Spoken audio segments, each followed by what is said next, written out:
Bismillahirrahmanirrahim. La haula wala quwata illa billah. Wassalatu wassalamu ala sayyidina Rasulillah wa ala alihi wa ashabihi wa man tabi'ahu bi ihsanin ila yaumil qiyamah amma ba'du.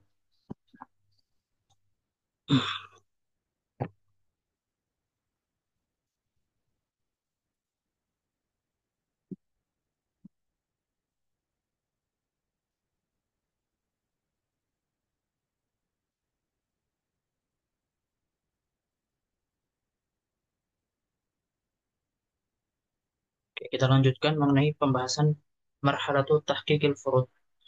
Jadi kemarin kita sudah membahas mengenai dua pembahasan yang harus dilalui seorang bahis ketika melakukan istiqra' nakis. Yaitu yang pertama adalah mulahadah dan juga tajrubah, yang kedua adalah iftiradul furud, selanjutnya adalah marhalatul tahqiqil furud, yaitu kita mengkonfirmasi beberapa asumsi atau beberapa hipotesa yang muncul dalam benak kita atau dalam pikiran kita mengenai apa yang sudah kita teliti dan juga apa yang sudah kita amati. Maka di bab ini akan diterangkan mengenai bagaimana seseorang itu melakukan konfirmasi terhadap hal tersebut. Dan nanti di sini akan dijelaskan mengenai dua metode secara umum, ada metode secara langsung dan juga ada metode secara tidak langsung. مرحلة تحقيق الشروط. تحدثنا عن مرحلتين من مراحل الاستقراء، وهما مرحلة الملاحظة والتجربة ومرحلة وضع الفروض، وبقيت المرحلة الثالثة. ونبدأ بسؤال ما ونبدأ بسؤال: ما الذي يفعله الباحث العلمي ليتأكد من صحة ما افترضه أو التكهن به أو تكهن به. Jadi apa yang selayaknya atau apa yang harus dilakukan oleh seorang bahis ketika sudah pernah melakukan pengamatan dan juga penelitian, lalu memunculkan hipotesa atau asumsi, maka langkah selanjutnya apa yang akan dia lakukan? Walil ijabah naqul alaihi ay yattajiha ila al-marhalati tsalitsah wa hiya marhalatu tahqiqil furud.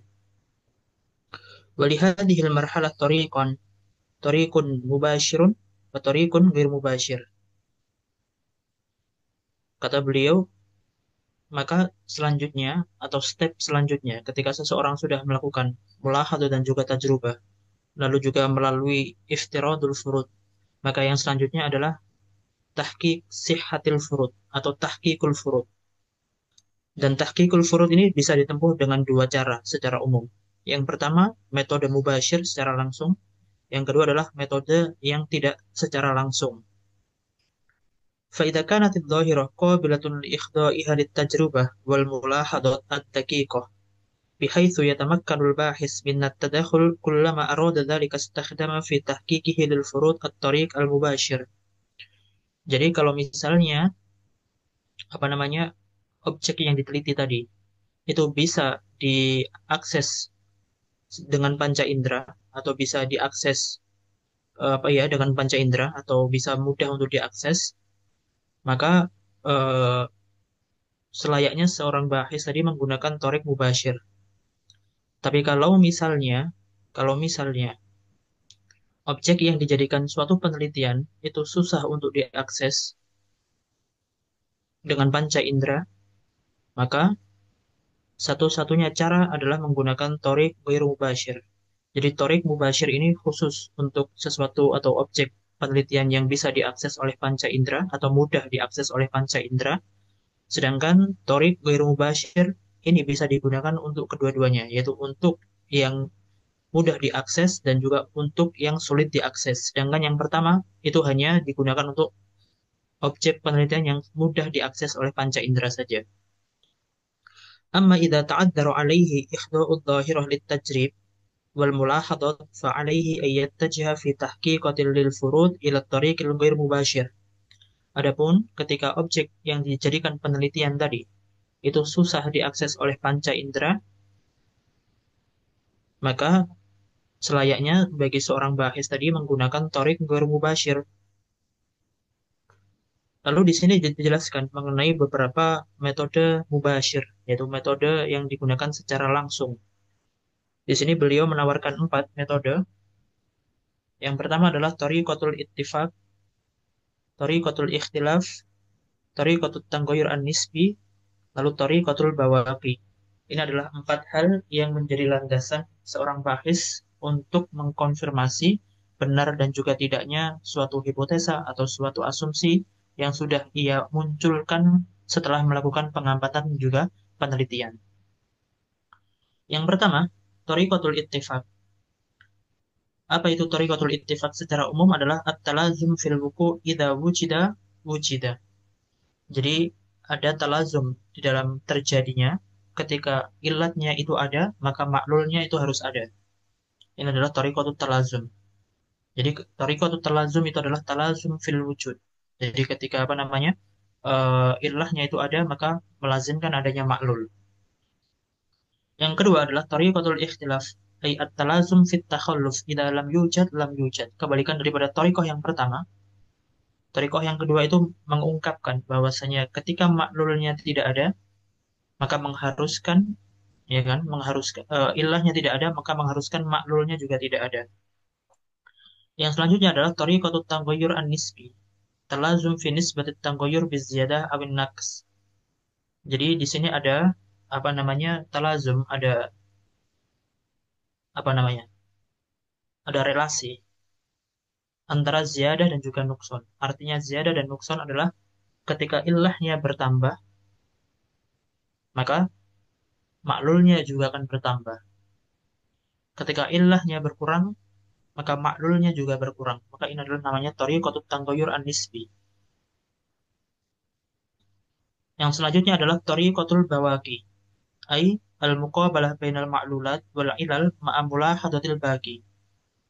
Jadi muqabalah bainal ma'lulat wal ilal artinya adalah di mana jumlah illah itu harus sama dengan jumlah maklul.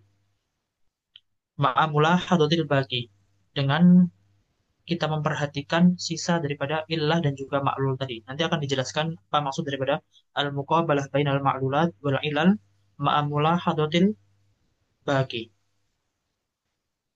Wa hadha ta'rifun mujazun bi kulli tariqatin min at-turuqis sabiqah. Maka apa namanya?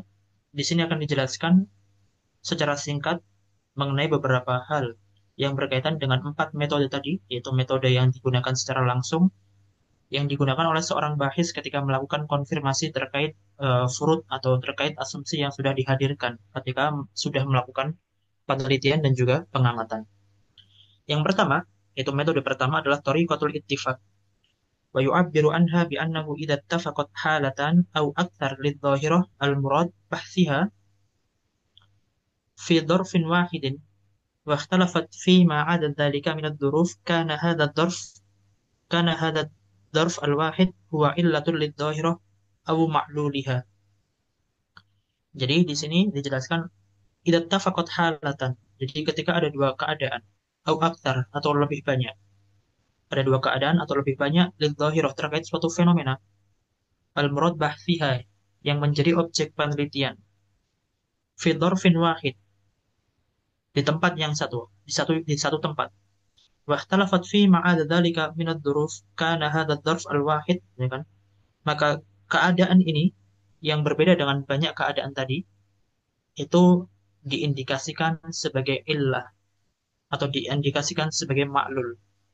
Sehingga ini namanya thariqatul ittifaq, yaitu di mana banyak apa namanya? Banyak keadaan dalam satu fenomena dan ternyata ada perbedaan. Maka perbedaan yang terjadi itu nanti itu diindikasikan sebagai ilat dan juga maklul. Contoh mudahnya, lau hadatsa tasammum fi mantiqatin ma fahadat tasammum huwa dhahirah wa akhadna nastaridul Allah wa akhadna nastaridul ashkhas alladziina hadatsa lahum at-tasammum fahaula'il ashkhas hum halat dhahirah. Jadi apa namanya? Di sini fenomenanya satu. Fenomena yang ingin diteliti adalah satu, yaitu tasambum, keracunan. Di mana satu fenomena ini itu memiliki banyak keadaan. Banyaknya keadaan ini dengan banyaknya ashkhas yang menjadi objek penelitian, yang menjadi responden.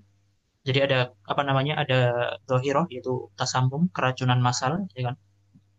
Lalu di sana ada banyak responden, maka di sana ada banyak halat dengan banyaknya responden yang menjadi apa namanya menjadi korban penelitian tadi. Watabayyana lana min dirasatil halat anna kulla halatin takhtalifu anil akhar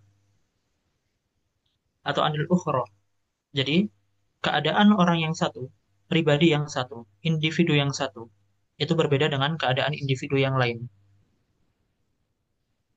Fahalatu Muhammad min nahiyatis sin wal markas al-ijtima'i wasyakl wal dhuruf as-sihiyah ghairu halati Ahmad wa halati Ahmad ghairu halati Ibrahim wa halatu Ibrahim ghairu halati Ismail wa hakadha. Jadi misalnya kita asumsikan ada 5 responden orang yang mengalami keracunan, maka di sana ada banyak ashkhas yang menjadi responden tadi, yaitu berjumlah 5. Masing-masing ashkhas tadi memiliki halat yang berbeda. Entah itu dari segi umur, tempat tinggal, bentuk tubuh, kesehatan, dan lain sebagainya. Mereka semua berbeda, memiliki halat yang berbeda. Illa annahu tabayyana lana annahum jami'an ittafaqu fi dharfin wahid aw syai'in wahid wa huwa annahum akalu min ta'amin a'adda fi haflin ma fi munasabatin ma. Dengan banyaknya perbedaan tadi, dengan banyaknya halat tadi dalam satu fenomena, yaitu fenomena apa namanya? Keracunan massal. Dari banyaknya halat dalam satu fenomena tadi, ternyata ada satu keadaan yang dimiliki atau dialami oleh masing-masing daripada responden tadi. Apa? Apa itu? Yaitu annahum akalu min ta'amin a'adda fi haflin ma fi munasabatin ma. Keadaan yang serupa yang dialami oleh masing-masing daripada responden yang apa menjadi korban keracunan massal itu adalah karena mereka memakan suatu makanan yang telah disiapkan atau disuguhkan di suatu pesta, ya kan, terkait acara tertentu. فهذا الطعام الذي اتفقوا فيه جميعا هو إلة الظاهرة أو سببها. Maka keadaan ini, keadaan ini, yaitu di mana mereka itu memiliki satu keadaan yang sama, memakan makanan yang dihidangkan dalam suatu acara. Maka hal ini menjadi indikasi bahwa inilah yang menjadi sebab keracunan massal. Kenapa? Karena mereka memiliki halat yang berbeda, memiliki apa namanya umur yang berbeda. Maka keracunan sama sekali bukan karena umurnya. Memiliki markas ijtimai yang berbeda. Maka markas ijtimai tidak bisa diindikasikan sebagai sebab kenapa mereka semua keracunan. Karena kalau seandainya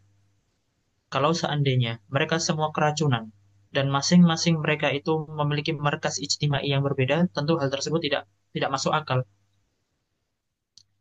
Lalu yang selanjutnya adalah asyakal, yaitu bentuk tubuh atau postur tubuh. Yang satu tinggi, yang satu pendek, yang satu gemuk, yang satu kurus, dan lain sebagainya. Maka hal tersebut juga tidak bisa menjadi indikasi bahwasanya orang tersebut terkena penyakit atau terkena apa namanya keracunan massal gara-gara yang satu gemuk, yang satu kurus. Kenapa? Karena kekurusan dan juga kegemukan itu tidak menjadi indikasi seseorang itu apa? Terkena tasammum tadi.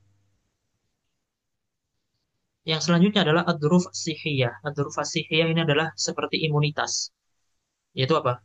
Imun orang yang lebih muda mungkin lebih bagus daripada imun orang yang lebih tua dan lain sebagainya. Di mana masing-masing mereka itu memiliki imunitas yang berbeda-beda. Muhammad misalnya memiliki imunitas dengan kelas A+. Ismail memiliki tingkat imunitas B misalnya. Ataupun Ibrahim memiliki tingkat imunitas C, dan lain sebagainya. Ketika mereka masing-masing mereka itu memiliki duruf sihiyah yang berbeda, lalu mereka disamakan dengan satu dohiro, satu fenomena bahwasanya mereka menjadi korban apa namanya keracunan massal, maka tidak mungkin imunitas tadi juga menjadi sebab. Karena kalau seandainya imunitas tadi menjadi sebab, tentu yang menjadi atau yang apa namanya yang terkena racun itu hanya orang-orang yang memiliki imunitas rendah misalnya. Sedangkan orang-orang yang memiliki imunitas kuat di atas A misalnya, yaitu A atau A+, maka mereka tidak akan terkena tasamum. Sedangkan kejadian ini, yaitu fenomena seperti ini, itu tidak seperti itu. Baik yang memiliki imunitas A+, A, atau B, atau C, dan lain sebagainya, itu terkena tasamum, keracunan massal tadi. Maka duruf sihiyah juga tidak menjadi indikasi kenapa mereka itu menjadi korban keracunan massal. Sedangkan dari semua perbedaan halat tadi, mereka memiliki satu keadaan yang sama, yaitu apa? Akalu min to'amin a'adda fi haflin ma fi munasabatin ma. Maka inilah yang menjadi indikasi kenapa mereka semua keracunan. Kenapa? Karena mereka memiliki satu keadaan yang sama, yaitu memakan suatu makanan yang disiapkan atau dihidangkan dalam suatu acara tertentu. Maka inilah yang menjadi penyebab. Inilah maksud daripada thariqatul ittifaq, di mana banyaknya perbedaan tadi, di mana satu fenomena yang memiliki banyak halat, dan ternyata dari banyaknya halat tadi ada satu halah yang serupa, yang dialami oleh masing-masing daripada individu. Dan itu adalah akalu min to'amin a'adda fi haflin ma fi munasabatin ma. Maka ini menjadi indikasi sebab kenapa orang tadi mengalami keracunan massal. Mithalun sani, لاحظ الباحثون في تربية الأبقار انتشار مرض ما بينها فافترضوا أن السبب في انتشار هذا المرض وجود فيروس في عنصر خاص من عناصر غذائها ولكي يتحققوا من هذا أتوا بمجموعة من الأبقار السليمة المختلفة في الأعمار والأوزان والجنسيات. Jadi ada seorang peternak yang memiliki banyak sapi. Lalu ternyata sapi-sapinya tadi mengalami penyakit.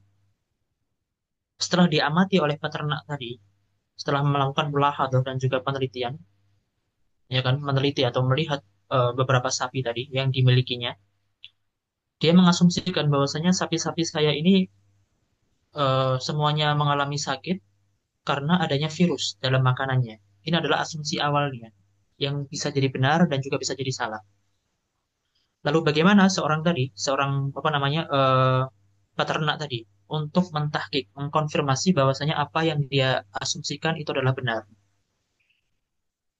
Maka di sini beliau melakukan konfirmasi wa qadamu likulli baqaratin qadaan yakhtalifu an qada'il baqarah al-ukhra khaliyan min al-unsuril mashkuk fihi.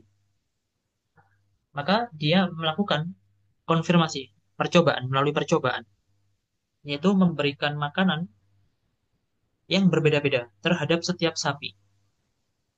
Di mana makanan yang berbeda-beda tadi itu adalah makanan yang dianggap aman dari virus tadi. ولكي يتحقق من هذا أتوا بمجموعة من الأفكار السليمة المختلفة في الأعمار والأوزان والجنسيات وقدموا لكل بقرة غذاء يختلف عن غذاء البقرة الأخرى خاليا من العنصر المشكوك فيه ثم تابعوها فلم يجدوا أي أثر للوباء. Setelah mencoba beberapa makanan yang tidak dicurigai memiliki virus, ternyata memang benar sapi dengan masing-masing apa jenisnya, dari mana dia datang, entah itu sapi dari Indonesia, sapi dari Australia, sapi dari Jepang, dan lain sebagainya, ketika diberi makan dan makanannya berbeda-beda, setiap makanan yang berbeda tadi apa namanya tidak dicurigai memiliki atau mengandung racun tertentu yang menjadikan mereka sakit. Ternyata memang benar, tidak ada yang apa mengalami penyakit atau tidak ada yang berpenyakit setelah mereka makan. ثم قاموا بعد ذلك بتقديم الغداء للأبقار كلها وبه العنصر المفترض أنه يحمل فيروس المرض. Lalu, ya kan, setelah percobaan pertama tadi, setelah tahqiq al-furud pertama tadi, beliau mencoba memberi makan suatu sapi yang di dalam makanan tersebut itu dicurigai adanya virus. Walil wahla al-ula lahadu a'rad al-waba tadharu bainal abqar. Lalu setelah diberi makan ternyata benar muncul adanya indikasi bahwasanya sapi-sapi ini akan mengalami penyakit. Fata'akkadu bidzalika anna al-unsur al-muftarad walladhi tanawalat al-abqar jami'an huwa sababul waba. Maka dengan hal ini ya kan peternak tadi mengkonfirmasi bahwasanya memang benar bahwasanya penyebab daripada apa penyakit yang dialami oleh sapi-sapinya yaitu sapi ternaknya tadi itu adalah karena makanan yang memang dicurigai mengandung virus. Maka di sini ya kan, di sini itu sama dengan contoh yang pertama, motifnya sama. Ada satu dhahirah yaitu apa? Mengalami penyakit, mengalami terserang penyakit secara massal, lalu memiliki halat yang berbeda-beda. Ada sapi dari Indonesia, ada sapi dari Australia, dan lain sebagainya. Masing-masing sapi memiliki umur yang berbeda, dan lain sebagainya. Dan juga tingkat kekurusan yang berbeda. Ada yang satu yang gemuk, ada yang satu yang kurus, dan lain sebagainya. Maka di sini ada halat yang berbeda. Di mana halat yang berbeda tadi tidak mungkin menjadi sebab. Karena yang menjadi sebab itu adalah harus adanya kesamaan. Karena apa? Karena dhahiroh yang dialami oleh sapi itu sama, yaitu terkena suatu virus tertentu yang menyebabkan penyakit. Maka penyebabnya harus satu yang sama, yang dialami oleh masing-masing daripada sapi. Dan sesuatu hal yang sama tadi, atau keadaan yang sama yang dialami oleh masing-masing sapi yang terkena penyakit tadi, hanyalah memakan suatu makanan yang yang dianggap atau yang dicurigai memiliki virus tertentu dan menyebabkan sapi tersebut terkena penyakit. Maka hal tersebut ya kan itu menjadi indikasi bahwasanya memang makanan tersebut adalah apa? Mengandung virus. Maka ini adalah namanya thariqatul ittifaq, di mana adanya illah menyebabkan adanya maklul. Selanjutnya,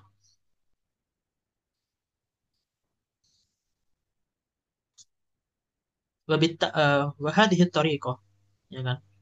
Itu kita loncati contoh yang ketiga karena memang itu sama, jadi motifnya sama. Kita cukupkan dengan contoh pertama dan juga contoh kedua dan kita lompati contoh ketiga.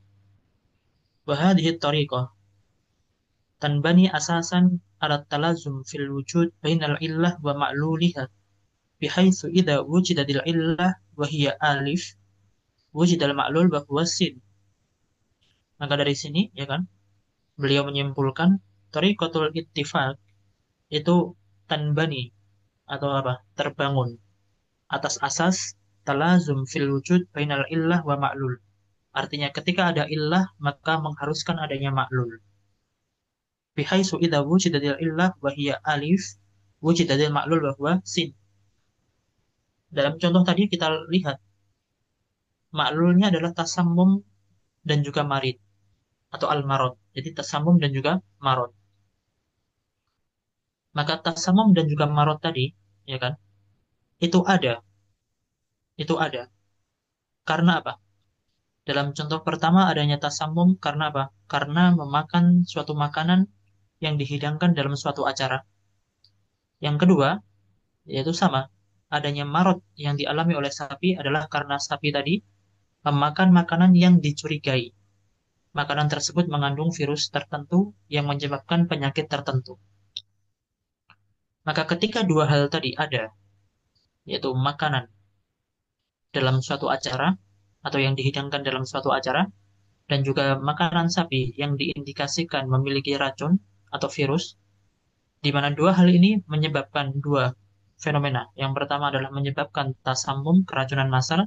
Yang kedua adalah menyebabkan penyakit yang alami oleh sapi-sapi di dalam ternaknya atau dalam kandangnya. Wahadhihi thariqah tamuru bimarahil. Dan cara kerja daripada metode ini itu memiliki beberapa step. Yang pertama adalah tahdidud dhahirah maudu'ud dirasah. Yaitu kita menentukan terlebih dahulu fenomena apa yang terjadi. Dalam contoh pertama adalah fenomena keracunan massal. Dalam contoh kedua juga adalah fenomenanya adalah di mana sapi-sapi yang ada dalam peternakan itu mengalami penyakit secara massal juga. Maka di sini kita menetapkan terlebih dahulu fenomena apa yang terjadi. Maka di sini fenomenanya adalah tasammum. Yang kedua adalah tahdid halal dhahirah, yaitu kita menentukan atau mendata masing-masing daripada keadaan responden yang menjadi apa objek penelitian. Misalnya tadi yang mengalami keracunan massal berjumlah 6, maka kita data keadaan yang dimiliki dan juga keadaan-keadaan yang meliputinya seperti umur, kesehatan imunitas, terus bentuk tubuh dan lain sebagainya. Maka itu adalah tahdidu halat dhahirah. Kita mendata atau menentukan beberapa hal atau beberapa keadaan, ya kan, ketika mereka itu mengalami suatu fenomena yang kita teliti, yaitu fenomena keracunan massal atau fenomena penyakit yang dialami oleh sapi tadi. Yang selanjutnya adalah jam'ud dzuruf al-muhitah bikullil halat. Jadi dzuruf al-muhitah bikullil halat. Itu seperti tadi, umur, terus bentuk tubuh, dan lain sebagainya. Itu adalah jam'ud dzuruf al-muhita bi kullil halat. Yang selanjutnya adalah isqatud dzuruf al-mukhtalifah. Isqatud dzuruf al-mukhtalifah. Jadi setelah kita tentukan beberapa keadaan yang dialami atau yang dimiliki oleh responden tadi, maka kita berusaha untuk membuang beberapa keadaan yang dimana keadaan itu tidak diindikasikan sebagai penyebab terjadinya suatu fenomena. Seperti tadi, perbedaan umur, perbedaan tingkat imunitas, perbedaan bentuk tubuh, atau perbedaan misalnya perbedaan tempat dan lain sebagainya. Di mana hal-hal tersebut itu tidak diindikasikan atau tidak dicurigai menjadi sebab kenapa terjadinya keracunan massal atau sebab mengapa sapi-sapi tadi mengalami penyakit. Yang selanjutnya adalah al-ibqa al-dzarf al-mukarrar fi kullil halat wa huwa al-ghalib sababud dhahirah. Yaitu apa? Setelah kita tadi mengumpulkan beberapa halat dan juga membuang beberapa keadaan atau membuang beberapa halat yang tidak diindikasikan, tidak dicurigai menjadi sebab terjadinya suatu fenomena, maka kita menyisakan satu keadaan di mana keadaan ini tadi itu dialami oleh setiap responden dan inilah yang dicurigai atau diindikasikan sebagai sebab terjadinya suatu fenomena yang terjadi yang sedang kita teliti. Ini adalah yang dinamakan al-ibqa al-dzarf al-mukarrar fi kullil halat wa huwa fil ghalib sababud dhahirah. Thariqah seperti ini itu juga biasa dikenal dengan thariqah as-sibr wa taksim dalam dalam ilmu kalam atau dalam usul fikih. Yaitu sibr wa taksim, kita mengumpulkan banyak daripada keadaan yang meliputi objek yang sedang kita teliti, lalu kita meneliti masing-masing keadaan yang sudah kita kumpulkan tadi. Setelah kita mengumpulkan berjumlah 6 misalnya, maka kita meneliti satu persatu. Apakah masing-masing daripada keadaan yang sudah kita kumpulkan, yang meliputi responden tadi, itu layak menjadi sebab adanya suatu fenomena yang terjadi atau tidak. Ketika itu layak, ketika dia itu tidak layak, ya kan, maka kita buang. Kemungkinan ini atau tidak mungkin. Kemungkinan yang kedua juga tidak mungkin. Kemungkinan yang ketiga tidak mungkin. Empat tidak mungkin. Lima tidak mungkin. Maka ketika lima tadi tidak mungkin, maka ada indikasi besar bahwasanya kemungkinan keenam itulah yang menjadi sebab kenapa terjadinya suatu fenomena yang sedang kita teliti. Itu adalah namanya adalah sibr wa taksim, atau dalam bagi ruwatul mantik al hadis namanya adalah thariqatul ittifaq. Setelah kita ketahui mengenai thariqatul ittifaq, maka di sini dinyatakan nat thariqatul ittifaq, yaitu apa? Kritik terhadap metode ittifaq ini. Bahwasanya memang metode ittifaq di banyak hal itu membantu, tapi di beberapa hal, ya kan, hal ini juga tidak membantu. Tidak membantu artinya apa? Masih mengandung ihtimal. Maka berlakulah kaidah idza tsabatal ihtimal saqata al istidlal. Ya kan? Ketika apa? Suatu argumentasi itu masih menyisakan ihtimal, maka istidlalnya batil. Dan akan kita lihat bahwasanya thariqatul ittifaq ini masih muhtamalah, masih muhtamal. Jadi masih mengandung atau masih meninggalkan ihtimal. Belum tentu, tidak pasti. Maka di sini ada naqdu thariqatul ittifaq. Awalan, hadhihi at-tariqah la tufidu katsiran li ta'aqqudi at-tabi'ah wa ihtimalu ta'addudil ilal li dhahiratin bi'ainiha. Wa li anna at-tabi'ah tashtamilu ala majmu'atin kabiratin minal asbabi wal musababat al-mutadakhilah. Maksudnya adalah kritik pertama ini adalah seperti ini. Hadhihi at-tariqah la tufidu katsiran li ta'aqqudi at-tabi'ah. Metode seperti ini di beberapa hal atau bahkan di banyak hal itu sama sekali tidak membantu seseorang untuk mengetahui tabiat sesuatu yang terjadi. Wahtimalu ta'addudil ilal li dhahiratin bi'ainiha. Kenapa? Kenapa metode ini di beberapa hal tidak membantu? Karena, ya kan? Karena suatu fenomena yang terjadi itu bisa jadi disebabkan oleh banyak sebab. Disebabkan oleh banyak faktor, bukan hanya satu faktor saja. ولأن الطبيعة تشتمل على مجموعة كبيرة من الأسباب والمسببات المتداخلة. Seperti tadi, ya kan? Seperti tadi yang saya nyatakan, bahwasanya bisa jadi suatu fenomena yang kita teliti itu tidak berasal dari satu sebab saja, tapi berasal dari sebab yang lain yang tidak kita ketahui. Dan hal tersebut tidak bisa diketahui melalui thoriqatul ittifaq. Contohnya seperti apa? Contohnya tadi, ketika kita mencontohkan dengan contoh yang pertama, adanya tasammum misalnya, ya kan? Adanya tasammum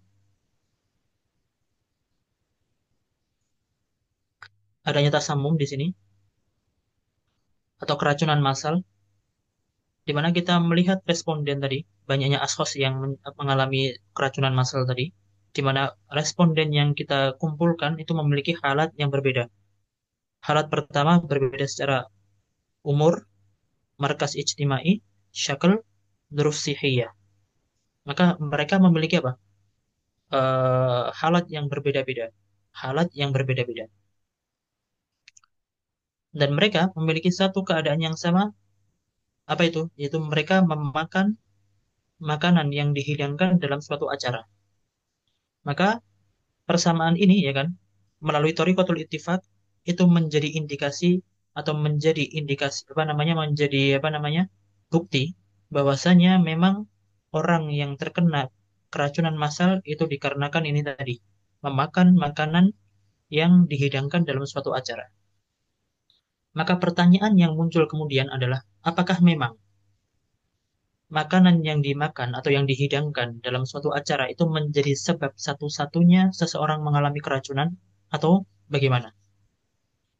Kenapa? Karena bisa jadi, ya kan? Bisa jadi penyebab daripada apa namanya? Penyebab daripada eh, mereka mengalami keracunan itu tidak hanya karena mereka makan makanan yang eh, apa namanya? Yang dihidangkan dalam acara tertentu saja, tetapi ada yang mendukung, faktor lain yang mendukung kenapa orang-orang tadi bisa terkena keracunan massal.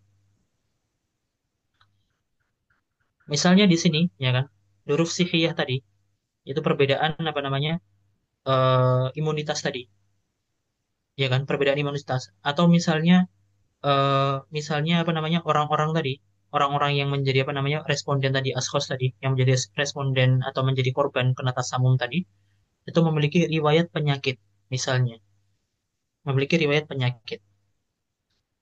Ibrahim memiliki riwayat penyakit A, Ismail memiliki riwayat penyakit B, dan juga dan lain-lainnya. Maka mereka masing-masing memiliki riwayat penyakit yang berbeda-beda. A, B, C, D.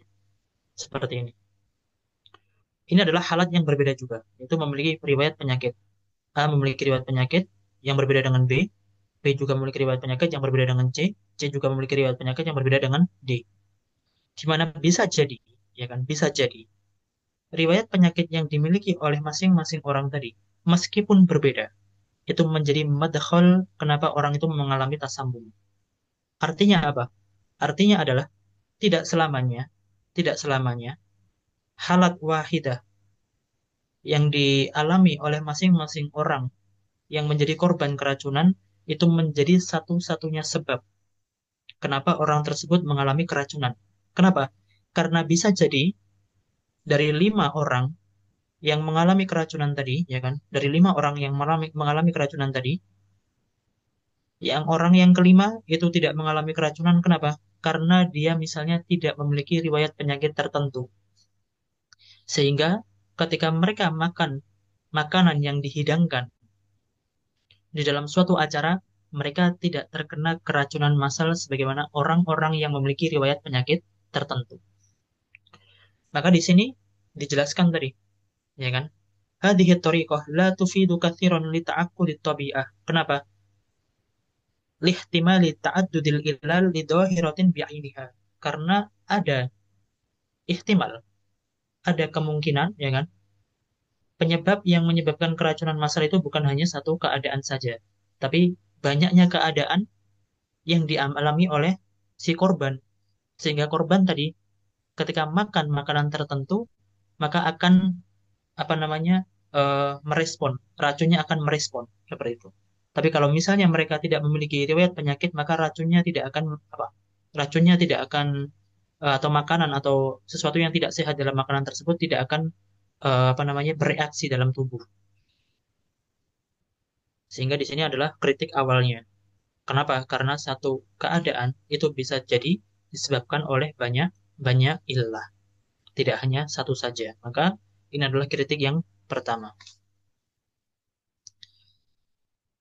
Yang kedua, kritik yang kedua, laisa minad daruri, laisa minad daruri ay yakuna ad-darf al-wahid al-mushtarak sababan lid-dhahirah faqad yakunu walidus sadfah. Kata beliau, dhahirah yang sama tadi, apa namanya? Halat yang sama tadi, yaitu apa namanya?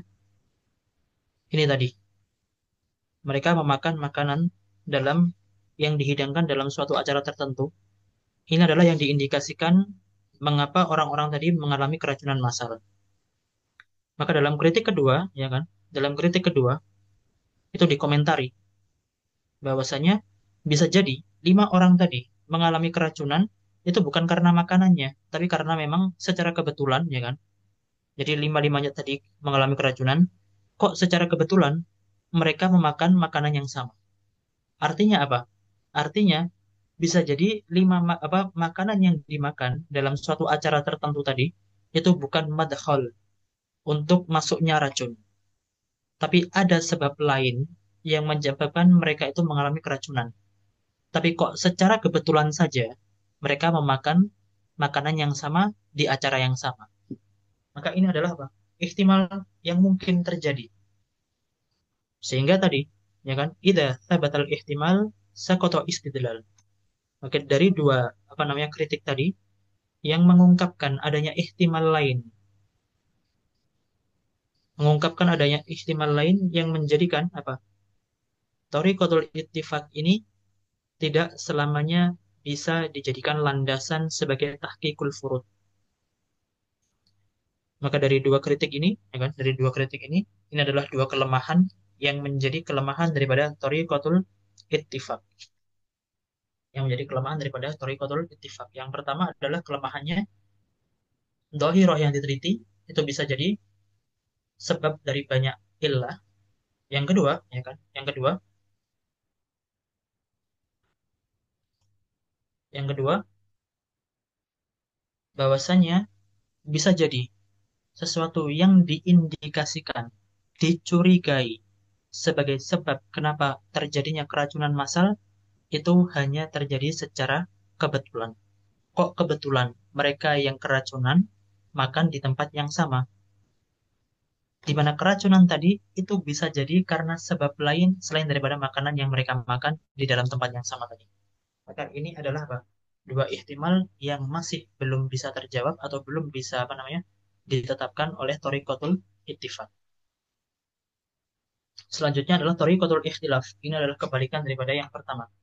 Bahwa aqsa thariqatil ula wa tanbani asasan ala qanunil illiyah bihaisu idza wujida al-ma'lul wujidatil illah wa idza ikhtafa al-ma'lul ikhtafatil illah.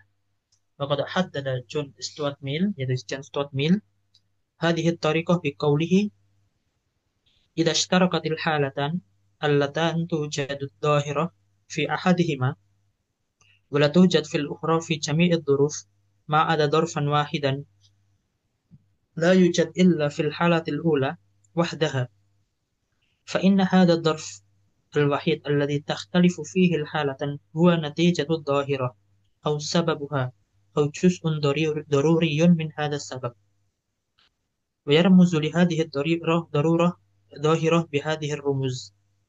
الظاهرة هي السين توجد إذا وجدت الظروف ألف باء جيم دال وتختفي إذا وجدت ظروف ألف باء جيم. إذن من المرجح أن الظرف الذي اختفى وهو دال هو السبب وجود الظاهرة ولنمثلها لها بظاهرة التعفن. Jadi di sini ya kan, thariqatul ikhtilaf itu berbeda dengan thariqatul ittifaq tadi. Di mana thariqatul ittifaq itu menjadi kebalikan daripada thariqatul ikhtilaf. Atau thariqatul ikhtilaf itu menjadi kebalikan daripada thariqatul ittifaq. Bagaimana menjadi kebalikan? Di sini dijelaskan. Ada satu fenomena, yaitu dohiroh sin. Fenomena ini kita rumuskan sebagai sin. Di mana fenomena ini itu terjadi karena adanya empat hal ini. Fenomena ini terjadi karenanya adanya empat hal ini. Dan ternyata fenomena sin ini itu tidak terjadi ketika tiga hal ini terjadi. Jadi sin itu terjadi ketika empat hal ini terjadi, dan sin tidak terjadi ketika tiga hal ini terjadi. Maka dari sini kita dapat menyimpulkan bahwasanya apa? Halatud dal itu merupakan suatu halat yang menjadikan dohiroh sin itu maujudah. Ini adalah maksud daripada tariqatul ikhtilaf. Idan minal murajjih anna dzarfa alladhi ikhtafa wa huwa dal huwa sababu wujudi dhahirah wa linumathila laha bidhahirati ta'affun. Yaitu apa? Dhahiratu ta'affun adalah fenomena pembusukan. Laqad kana al-ulama fil qarn at-tasi' ashar yaquluna anna dhahiratu ta'affun tansha'u min tilqa'i dhatiha أو نتيجة للتولد الذاتي أي إن الأطعمة يتولد منها ذاتيا ميكروبات أو جراثيم تؤدي إلى التعفن. Jadi sebelum daripada Pasteur atau Louis Pasteur, sebelum datangnya Louis Pasteur, para ulama, para fisikiawan itu menganggap bahwasannya yang ada penyebab kenapa makanan itu mengalami pembusukan karena makanan yang namanya makanan bagi mereka itu memproduksi yang namanya apa? Al-mikrobat atau apa namanya makhluk-makhluk kecil yang ada dalam makanan tersebut.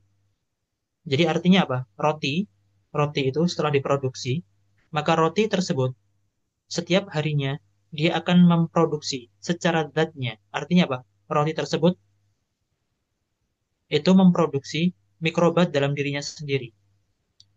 Di mana mikrobat tadi dalam jangka waktu tertentu ketika bertambah banyak itu menjadikan roti tadi mengalami pembusukan. Itu namanya tawalud adzati. Di mana roti tadi itu memproduksi mikrobatnya sendiri sehingga roti tadi mengalami pembusukan bukan karena faktor faktor eksternal, tapi faktor internal. Dan itu berlaku di semua makanan. Ini adalah bagi orang-orang atau bagi fisikawan yang datang sebelum Louis Pasteur. Lalu Pasteur datang. Waqad abtala Louis Pasteur kalamahu hadza bi istikhdami tariqatil ikhtilaf fil wuqu'. Dan Pasteur itu menyatakan batilnya pendapat mereka yang menyatakan tawalud dzati tadi itu dengan menggunakan tariqatul ikhtilaf. Bagaimana penjelasannya? Misal,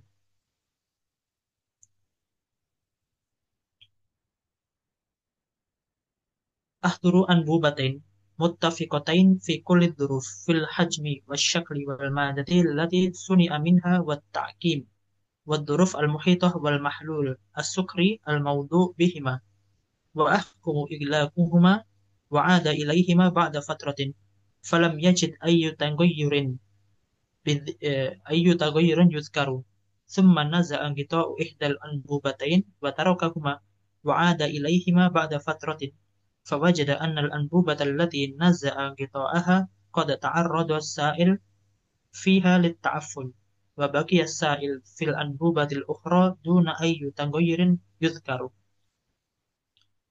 Jadi Pasteur ya kan tadi Pasteur tadi ketika melakukan penelitian dia menggunakan thoriqatul ikhtilaf.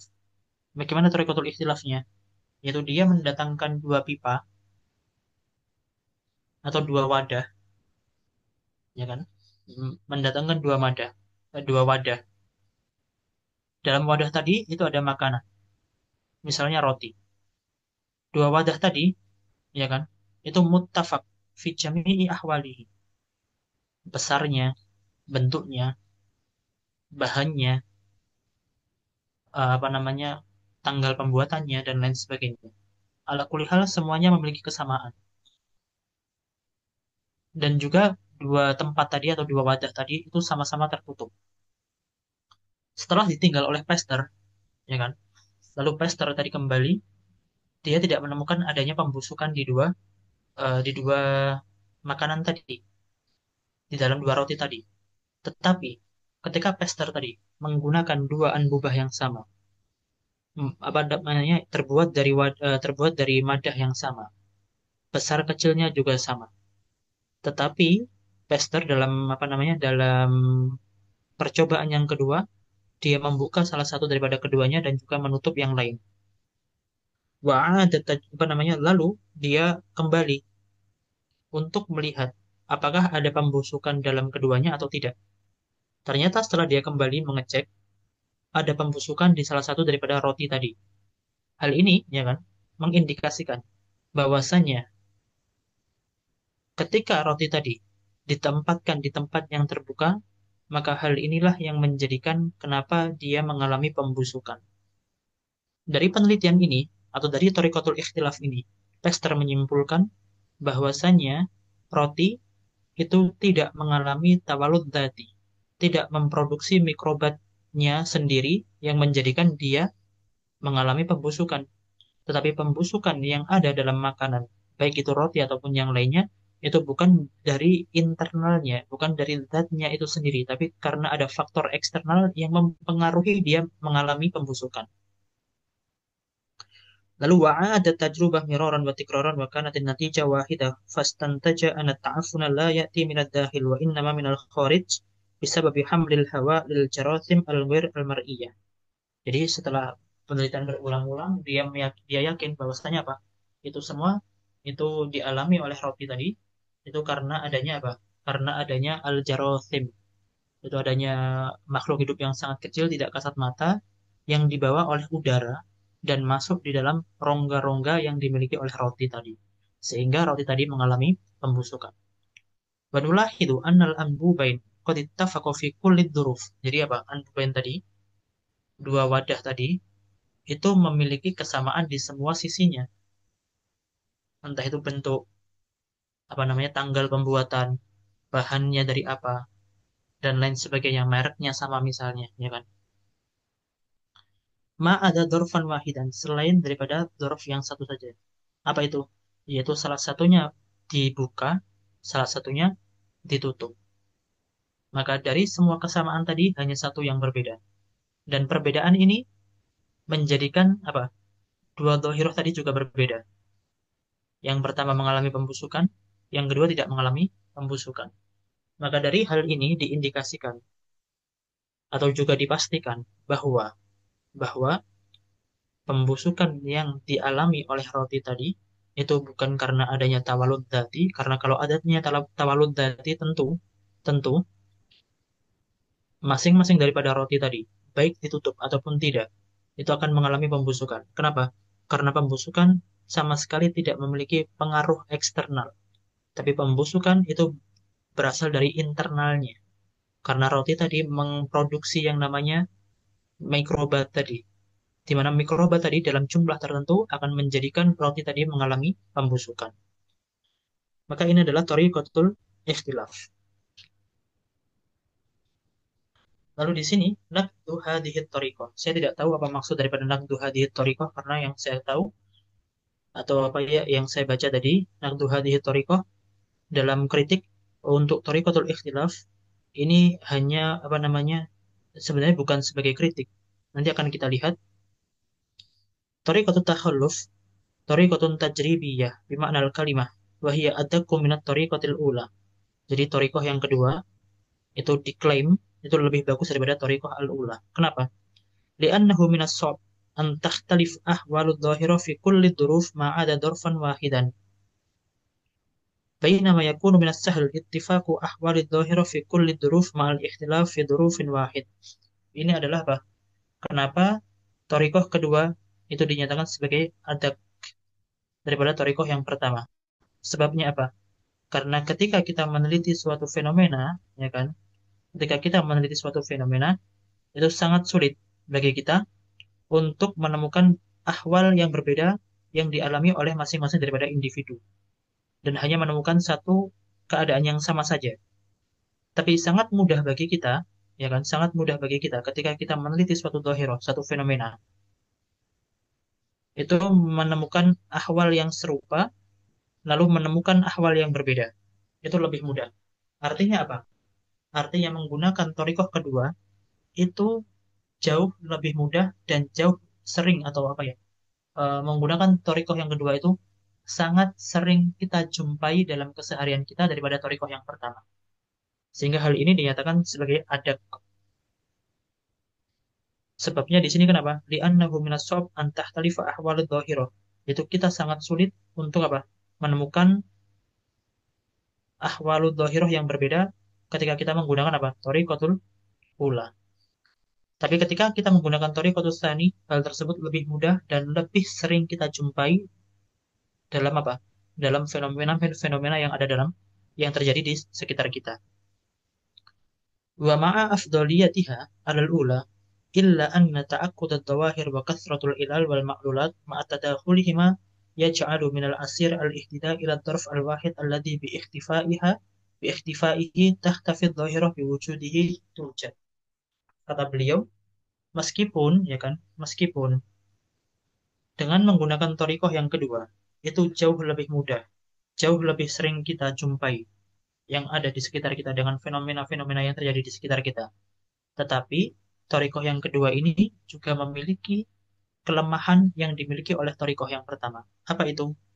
Yaitu bisa jadi bisa jadi suatu hal atau suatu fenomena atau suatu kejadian itu terjadi, ya kan? Itu bukan karena satu sebab saja, tapi karena banyaknya sebab. Sehingga adanya pembusukan dalam roti tadi. Adanya pembusukan dalam roti tadi itu bisa jadi bukan hanya karena makanan tadi dibiarkan terbuka atau dibiarkan di dalam tempat yang terbuka, tapi ada faktor lain yang juga membantu, memiliki andil menjadikan roti tadi mengalami pembusukan selain daripada ditempatkan di tempat yang terbuka.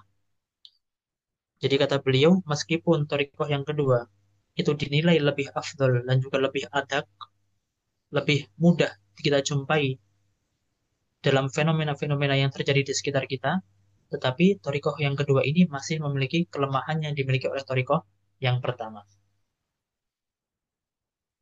Itu adalah thariqah yang kedua, yaitu thariqatul ikhtilaf. Selanjutnya, al-alaqah baina thariqatain as-sabiqatain. Ini adalah eh, apa namanya, hubungan atau kesamaan, ya kan, atau hubungan ya yang dimiliki oleh dua thariqah tadi, yaitu thariqatul ittifaq dan juga thariqatul ikhtilaf. Fi thariqatul ittifaq yajibu an takuna dzuruf li kulli halat mukhtalifah ila akbari hadin mumkin. Bainama yalzamu an yakuna dzurf al-wahid al-mushtarak baina kulli halat thabitan. Yang kedua, amma fi thariqatil ikhtilaf fa ala aks dzalika حيث يجب أن تكون الظروف في الحالتين اللتين توجد في إحداهما الظاهرة وتختفي في الأخرى متفقة إلى أكبر حد ممكن ومختلفة في ظرف واحد. Maka alakohnya adalah aksiyah. Alakohnya adalah aksiyah. Jadi alakoh bina thariqatain as-sabiqatain, yang pertama adalah alakoh aksiyah. Di mana dalam thariqatul ittifaq, ya kan, itu sebisa mungkin setiap keadaan itu memiliki perbedaan dan hanya memiliki satu persamaan, di mana satu persamaan tadi menjadi indikasi sebab, menjadi indikasi dia menjadi sebab kenapa munculnya dohiro, kenapa munculnya suatu fenomena. Sedangkan dalam thariqah ikhtilaf itu berbeda. Karena apa? Karena dalam thariqatul ikhtilaf sebisa mungkin muttafaq, sebisa mungkin banyak keadaan yang dialami itu serupa, kecuali satu hal saja. Jadi kalau dalam thariqah pertama sebisa mungkin semuanya berbeda dan hanya sama dalam satu hal, kebalikannya, thariqatul ikhtilaf sebisa mungkin semuanya sama dan hanya satu hal yang berbeda. Maka alakohnya yang pertama adalah alakotul aksiyah. Sanian, hatan at-tariqatan tuaddiyan ila natijatin ya'taddu biha. Idza amkana hadfu kulli dzuruf al-mukhtalifa fi at-tariqatil ula wal ibqa ala dzuruf al-mushtarak wa hadfu kulli dzuruf al-mushtarika fi dzuruf fi at-tariqah ats-tsaniyah wal ibqa ala dzuruf al-mukhtalifah bainal halatain. Sama alakohnya juga aksiyah, ya kan? Jadi hatan torikotan tu'adiyan ila natijatin yu'taddu biha. Di mana dua torikoh ini di beberapa hal itu sangat membantu kita untuk menemukan illah yang menjadi sebab adanya dhahirah. Tetapi, ya kan, torikoh pertama Thariqah pertama, cara kerjanya adalah apa? Hadfu kulli dzuruf al-mukhtalifah fit thariqah al-ula. Thariqah yang pertama, cara kerjanya adalah kita membuang, menghapus masing-masing daripada suatu keadaan yang dicurigai menjadi sebab. Seperti tadi, adanya tasamum tadi. Kita mengecualikan atau setelah kita mentahdid atau mendata beberapa keadaan yang dialami, ya kan? Seperti apa? Umur yang berbeda, tingkat kesehatan yang berbeda, postur tubuh dan lain sebagainya. Di mana perbedaan-perbedaan ini kita kita buang dan kita menyisakan satu keadaan yang dialami oleh masing-masing daripada responden, yaitu apa tadi?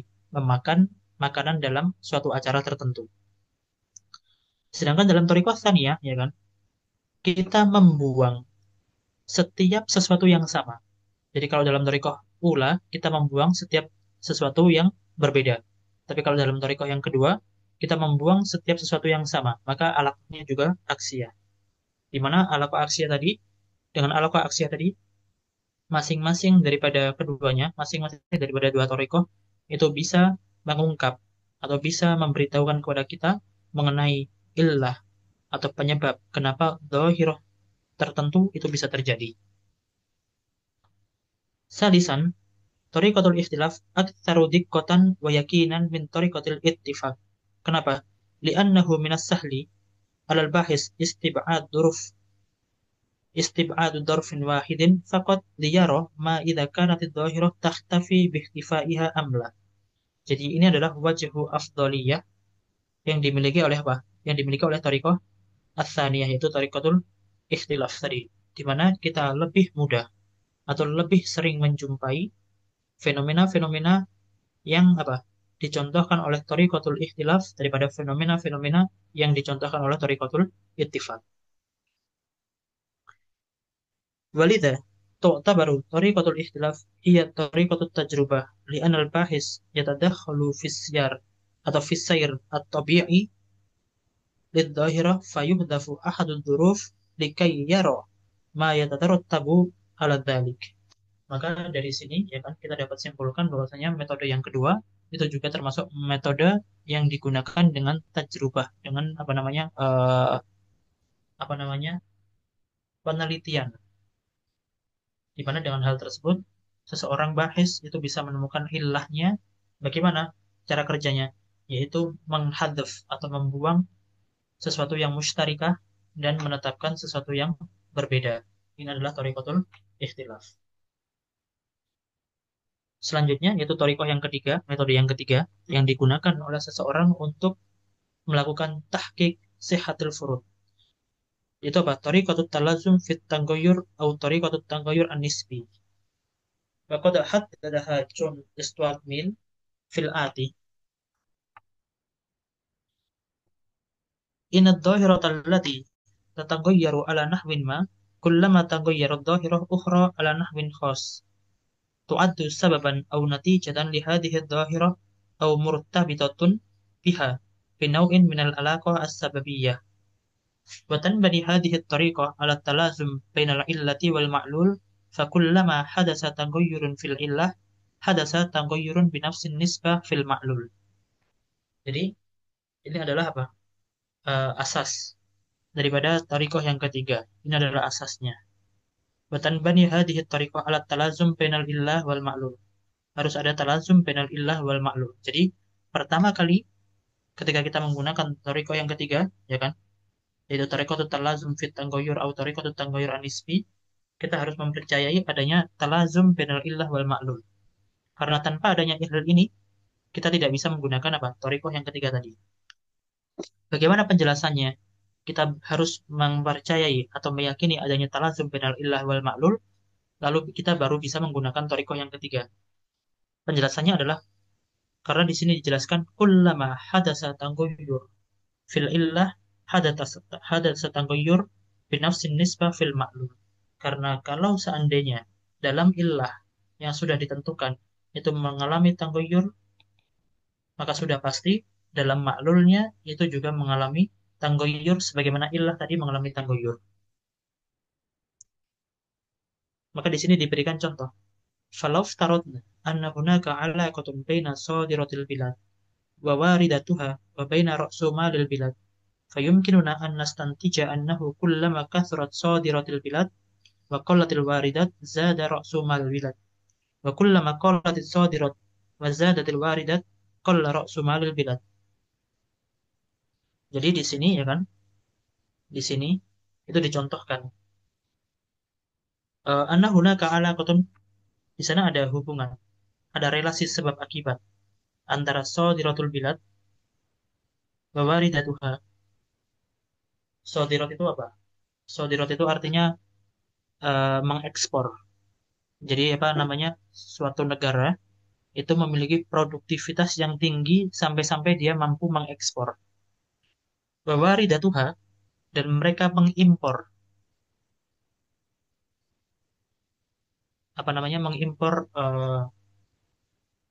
apa misalnya sesuatu dari negara lain. Wa baina ra'sumalil bilad. Jadi ekspor dan impor, ya kan? Ekspor dan impor itu mempengaruhi ekonomi suatu negara. Ekspor dan impor itu mempengaruhi ekonomi suatu negara. Bagaimana penjelasannya? Fayumkinuna an nastantija annahu kullama kathrat sadiratul bilad. Jadi ketika suatu negara tadi memiliki produktivitas atau memiliki produk yang begitu banyak, begitu bagus, sampai-sampai produk tadi itu bisa kita ekspor ke luar negeri, ya kan? Waqallatil waridat, karena saking produktifnya kita, maka kita kebutuhan impor kita itu sangat sedikit.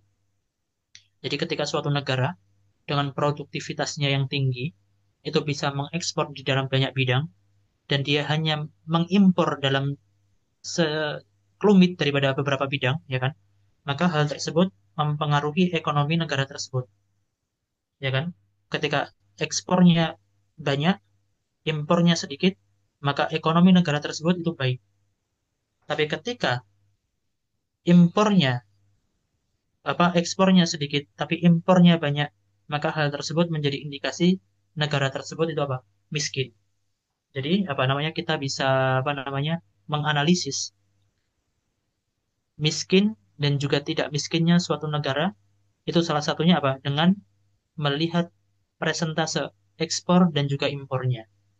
Ketika negara tersebut itu mengekspor banyak produk dalam negerinya dan sedikit mengimpor produk asing, ini mengindikasikan bahwasanya apa? Negara tersebut memiliki ekonomi yang bagus. Tapi sebaliknya, ketika presentase ekspor itu lebih sedikit dan juga presentase impor itu lebih banyak, maka hal ini mengindikasikan bahwa negara tersebut adalah negara miskin. Maka di sini, ya kan, ada yang dinamakan dengan talazum fit tanggoyur. Ada talazum fit tanggoyur wa tariqatut tanggoyur an-nisbi, atau dinamakan sebagai tariqatut tanggoyur an-nisbi.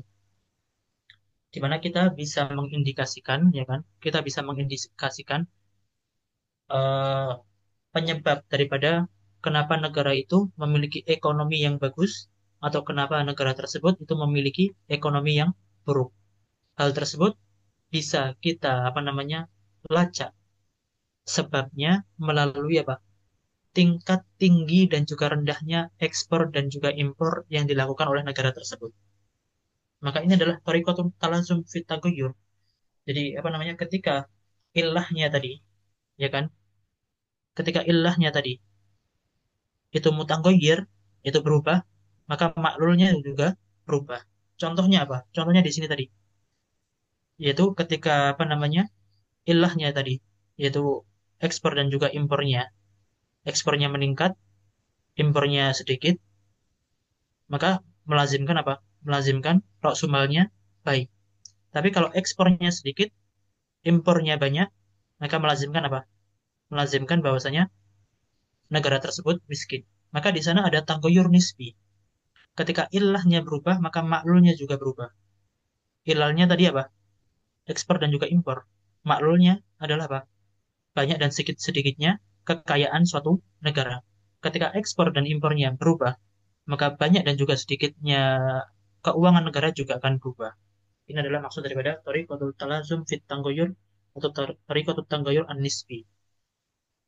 Dari sini, ya kan, kita bisa menyimpulkan bahwasanya dengan thariqah yang ketiga ini kita harus memperhatikan yang pertama, meyakini adanya talazum bainal illah wal ma'lul. Ketika kita meyakini adanya talazum bainal illah wal ma'lul, maka kita juga meyakini ketika illah yang menjadi yang ditetapkan sebagai illah tadi itu mengalami perubahan, maka maklulnya yang ditetapkan sebagai maklul juga harus mengalami perubahan. Kenapa? Karena antara illah dan juga maklul itu harus ada talazum. Seperti itu.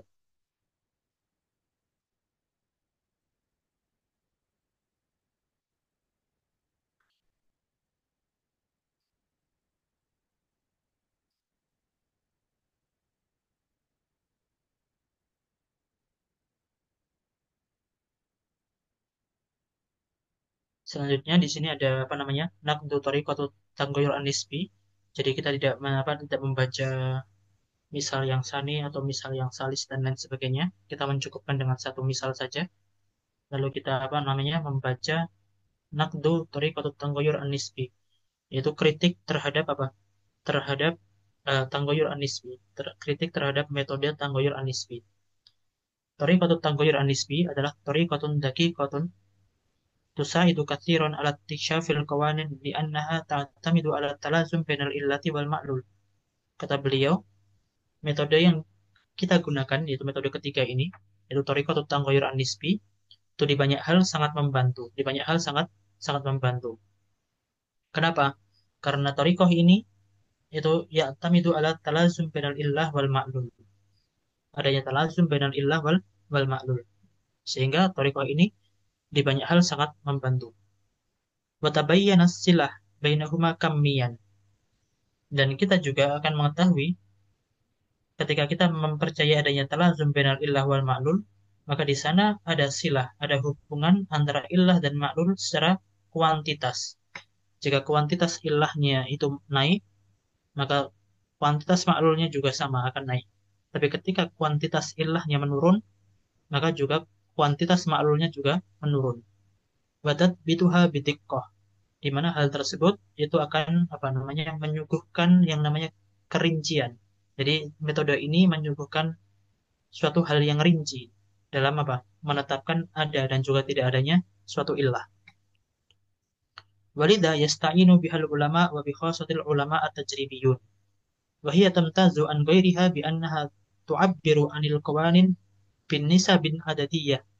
كما يستطيع الباحث أن يستخدمها في كل الحالات التي يتعذر فيها استخدام طريقة الاتفاق أو طريقة الاختلاف ويصدق هذا القول بصفة خاصة على علم الاجتماع والسبب في ذلك أن كثرة عدد الظواهر الاجتماعية وشدة تركيبها تحولان دون ملاحظة الظاهرتين تتفقان في جميع الظروف ما عدا ظرفا واحدا كما أنه لا يمكن حذف إحدى الظواهر الاجتماعية دفعة واحدة لرؤية الآثار ذلك في الظاهرة الأخرى.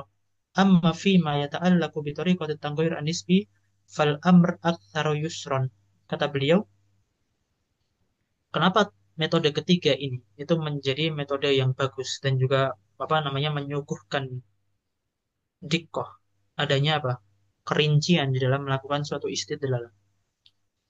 Karena ya kan kata beliau karena metode yang ketiga ini itu bisa kita gunakan di banyak hal di saat metode pertama dan juga metode kedua itu susah untuk dijadikan patokan metode dalam beberapa hal.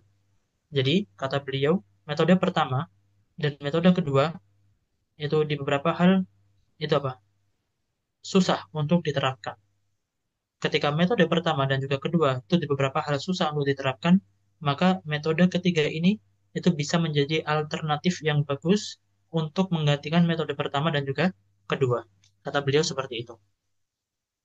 Contoh mudahnya adalah dalam ilmu ijtima, dalam apa namanya ilmu sosial, terutama dalam ilmu sosial ya kan, di banyak hal itu sangat adat, berpacu kepada adat, kepada apa namanya bilangan, kepada jumlah. Di mana? ya kan? Di mana ketika banyak hal dalam ilmu ijtima itu berpacu kepada adat, maka menggunakan torikoh kedua, yaitu adanya torikoh nisbi antara apa namanya illah dan juga maklul, itu sangat membantu untuk melakukan penelitian di dalam illatu apa ilmu ijtima, dalam apa ilmu-ilmu sosial.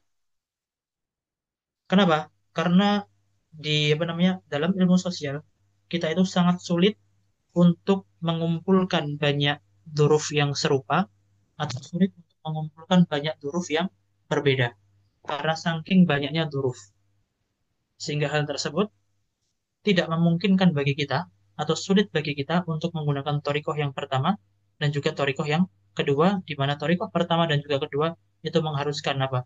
Adanya huruf yang berbeda, adanya huruf yang serupa. Dan dalam beberapa bidang kita sangat sulit untuk mentahdid huruf yang serupa dan juga mentahdid huruf yang berbeda. Sehingga dari hal itu ya kan, thariqah pertama dan juga kedua di banyak hal itu sangat tidak membantu atau di banyak hal itu sangat sulit untuk diterapkan. Maka ketika satu dan kedua itu di banyak hal itu sangat sulit untuk diterapkan, maka thariqah yang ketiga ini bisa menjadi alternatif yang membantu kita di dalam melakukan tahqiq sihatil furud. Itu adalah yang beliau apa namanya? Yang beliau paparkan atau yang beliau maksud di dalam Naqdu Thariqat Tanggayur An-Nisbi. Selanjutnya itu Thariqah yang terakhir adalah Thariqatul Bawaki. Ini adalah Thariqah terakhir mengenai Thariqatul Mubashir. Bagaimana penjelasannya? Penjelasannya adalah laukana hunaka majmu'atan al-ula majmu'atun minal muqaddimat wa tsaniyah majmu'atun minal nata'ij. Jadi ada dua apa namanya? Ada dua majmu'ah, majmu'ah ula, majmu'ah tsaniyah. Majmu'ah ula ini adalah majmu'atul minal apa namanya? Muqaddimat. Sedangkan yang kedua adalah majmu'atun minal nata'ij. Maka ada dua majmu'ah seperti ini. Ini majmu'ah A, kumpulan daripada muqaddimat. Ini majmu'ah B, atau majmu'ah kedua, kumpulan daripada nata'ij.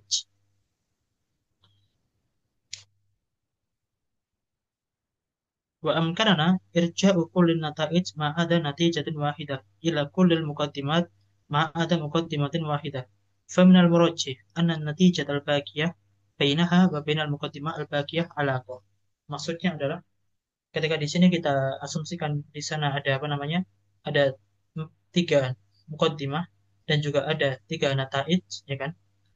Lalu kita mengatakan bahwasanya nataij A itu berasal dari mukaddimah A, nataij B itu berasal dari mukaddimah B. Maka sudah pasti nataij C ini itu berasal daripada mukaddimah C tanpa harus diteliti. Ini adalah maksud daripada tariqatul bawaki. Itu tadi di mana dinyatakan mana irja kullin nataij ma ada natijatin wahidah illa kullil muqaddimat ma ada muqaddimatin wahidah. Faminal murajjih, maka sudah pasti anna natijatul baqiyah ini tadi bainaha wa bainal muqaddimah baqiyah ini ada alaqah. Itu alaqah apa? Alaqah relasi sebab akibat atau alaqah al-illiyah. Maka ini adalah yang dimaksud dengan thariqatul bawaqi. Wa yu'abbiru anha John Stuart Mill biqaulihi itrah min ayyi dhahiratil asya'il ma'ruf annaha ma'lulatun li ba'di ilalin ma'rufatin fayakunul baqi min adh-dhahirah ma'lulan lil ba'dil akhar min tilkal ilal. Ini adalah sama dengan apa yang beliau sebutkan tadi. Walinar mizah di hadhihi tariqah birrams at-tali. Al-majmu'ah al-ula hiya al-muqaddimat A alif ba jim dal ha. Wa qad addat ila nata'ijil majmu'ah at-thaniyah wawu dal ha to ya. Artinya empat mukaddimah ini melazimkan empat natijah ini. Waktasyafna anna hunaka alaqatun sababiyyatun baina a kamuqaddimatin wa waw kanatijatin wa hakada baina ba dal jim ha da ta. Faminal mungkin an takuna natijah ya, yaitu yang apa yang bagi ya, yang apa yang masih ada. Faminal mungkin an takuna natijah ya al baqiyah murtabidatun bil muqaddimah ha. Kenapa? Karena tadi kita menetapkan bahwasanya antara ini dan ini Itu berhubungan dengan ini, dan ini. Maka yang terakhir ini tadi, hak dan juga ya, tidak perlu kita teliti lagi. Kenapa? Karena sudah pasti hal ini itu menyebabkan hal ini. Murtabitatun bil muqaddimah al-baqiyah irtibaton sababiyan. Wa min amthilati hadhihi at-tariqah idza 'alimna anna hina'an yamla'u bil ma' biwasitati salasati minal sunabir, ya kan? Al-maftuhah jayyidan fi sittina daqiqah wa 'alimna anna sunbur al-awwal yusibbu atau yasubbu fis sa'ah ma yusawi rubu'ul ina wa yasubbu tsani fis sa'ah ma yusawi thuluthul ina. Na'lamu anna al-sumbur ats-tsalis yasubbul baqi fi sa'ah. Kata beliau, kalau misalnya ada satu ina,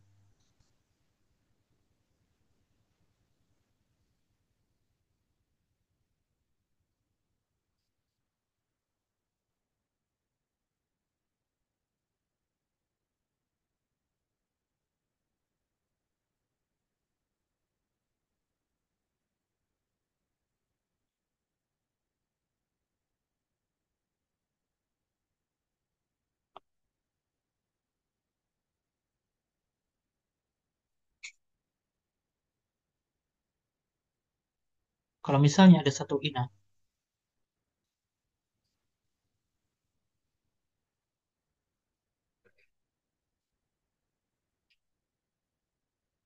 anggap saja di sini adalah 3 liter. Lalu di sini ada 4 Hanafiyah yang mengisi ina tersebut. Hanafiyah yang pertama, ya kan? Hanafiyah yang pertama tadi mengisi berapa? Rubuk, seperempat. Yang kedua,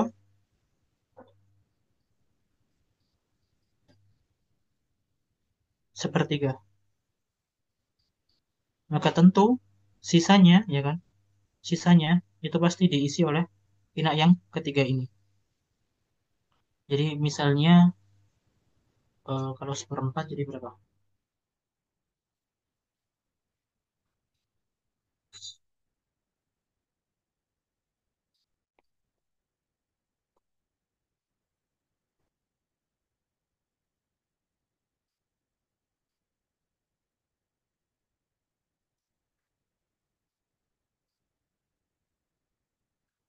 Jadi misalnya apa namanya?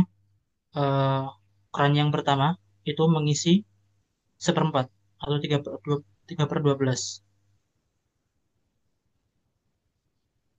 3/12 atau seperempat. Ini adalah yang pertama. Yang kedua itu mengisi sepertiga. Sepertiga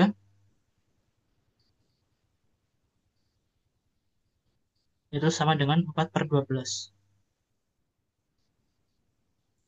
Maka ya kan, maka sisanya ini sudah pasti adalah keran yang ketiga, yaitu apa?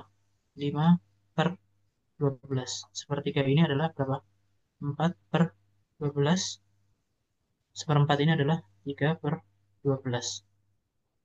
Ini adalah maksud daripada Thariqatul Bawaqi. Di mana ketika ada satu ina, ya kan, satu ina tadi, kita anggap satu ina tadi adalah 3 liter. 3 liter. Kita anggap satu ina tadi 3 liter. Maka seperempat daripada 3 liter itu berapa? Seperempat daripada 3 liter itu, misalnya nanti kita hitung, ya kan, seperempat dari 3 liter itu berapa? Itu adalah di apa namanya? Disebabkan oleh ina yang apa namanya? Disebabkan oleh Hanafiyah yang pertama. Sepertiga daripada 3 liter adalah 1 liter, ya kan? Itu adalah disebabkan dengan keran yang kedua. Lalu 5/12 daripada 3 liter itu disebabkan daripada keran yang ketiga. Dan yang keran yang ketiga tadi, itu 5/12 ini tidak perlu kita hitung. Tidak perlu kita hitung. Kenapa? Karena sudah pasti sisa daripada keran pertama dan juga keran kedua itu adalah diisi oleh keran yang ketiga. Maka ini adalah thariqatul bawaqi. Famin amsalati hadhihi thariqah idza alimna anna ina'an yamla'u bil ma'i biwasitati thalathatin minaz sunabir al-maftuha jayidan fi sittina daqiqah, dalam kurun waktu 1 jam. Wa alimna anna sunbur al-awwal yasubbu fi sa'ah ma yusawi rubu'ul ina, wa yusubbu tsani fi sa'ah ma yusawi thuluthul ina. Na'lamu anna sunbur tsalis yasubbul baqi fi sa'ah. Jadi kita mengetahui bahwasanya sisa daripada apa namanya, daripada inak tadi. Kenapa inak tadi bisa penuh dalam kurun waktu 1 jam itu adalah karena sumbur sumbur yang ketiga yang apa mengisi air sebanyak 5/12. Maka ini adalah apa namanya, eh, istidlal mubashir di dalam melakukan tahqiqul furud. Dalam melakukan tahqiqul furud. Silakan kalau ada yang ditanyakan mengenai apa namanya istidlal mubashir daripada tahqiqul furud.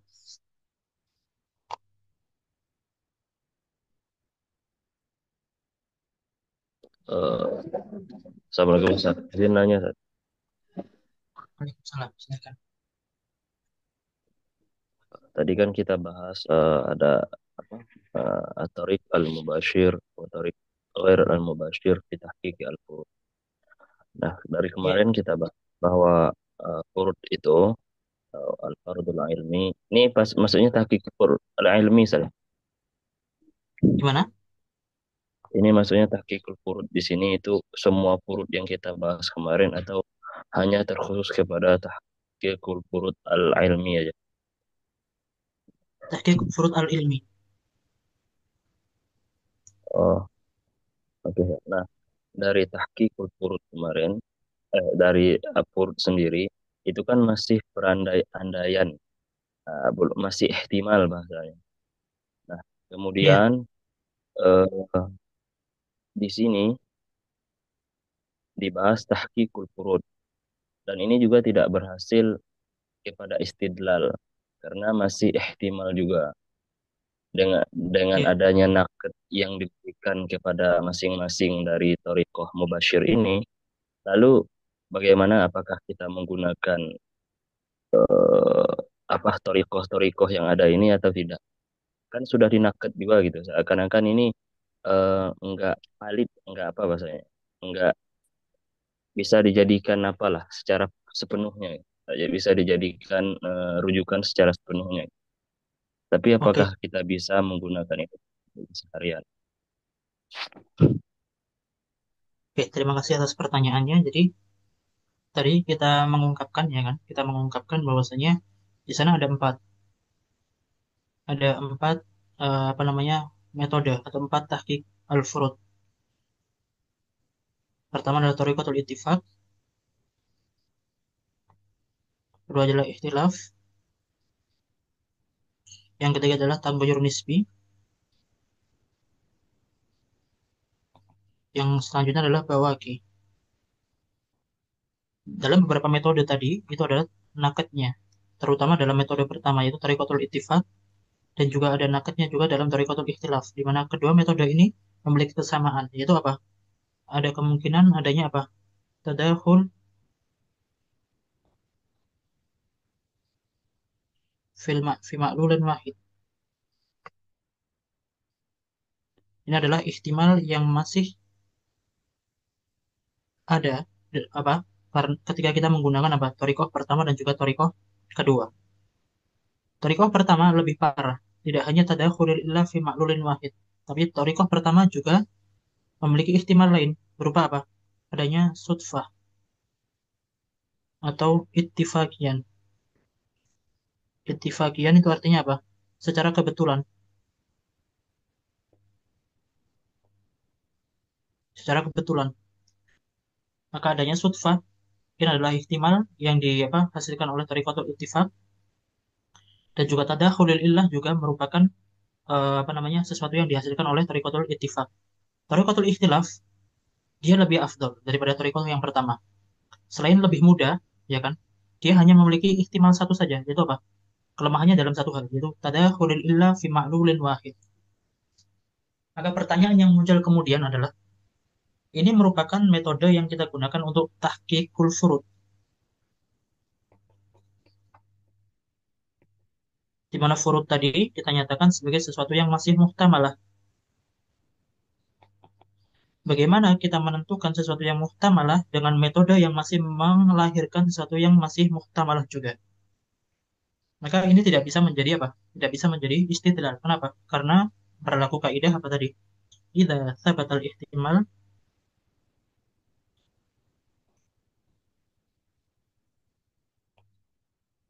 maka sakoto al istidlal. Lalu bagaimana? Apakah kita masih bisa menggunakan thariqatul ittifaq dan juga thariqatul ikhtilaf? Jawabannya tidak sepenuhnya. Artinya, kita masih bisa menggunakan dua thariqah ini hanya dalam beberapa hal.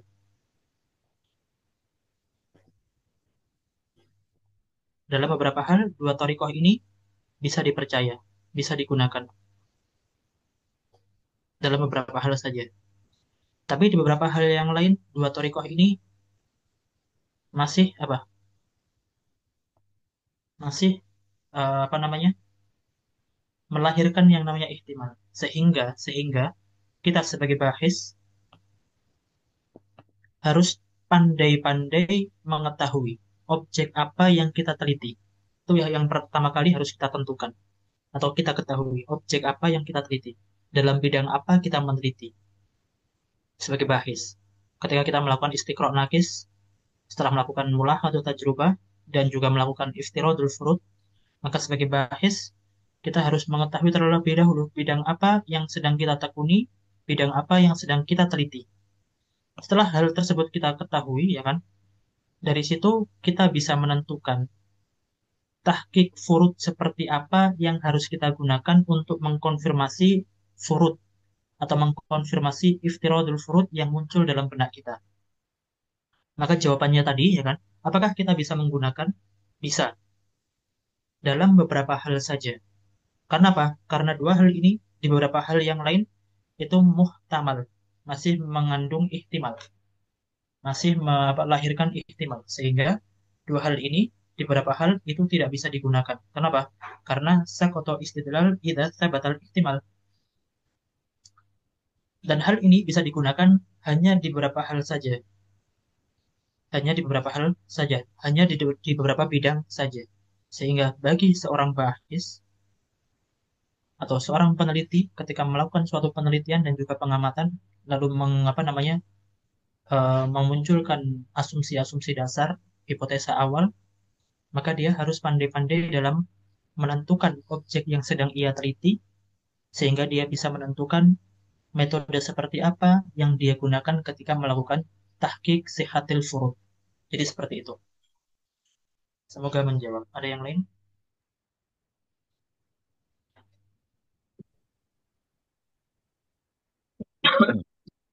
Kemarin kan sebelum ini, sebelum masalah masuk, sebelum masuk kepada sifat atau apa itu sebelum Suaranya kecil ya, ini suaranya kecil. tapi Saud ya nih. Mungkin Ya, besarin suara Bambang. Besar sih suaranya sih. Sih. sudah, Oke, sudah gimana jelas. Sud? Sudah bagus. Kemarin kan bahas, ya, syukron Sud. Kemarin kita bahas ada mulahadhah, kemudian tajribah, kemudian ada furud.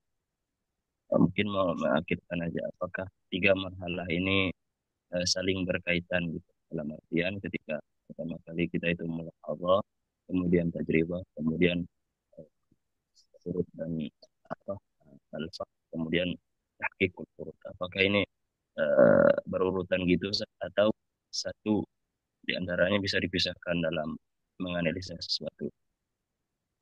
Oke, jadi apakah runtutan yang kita bahas dalam apa namanya suatu penelitian, terutama dalam istiqra' nakis dalam mantikul hadis, itu apa namanya mulahadhah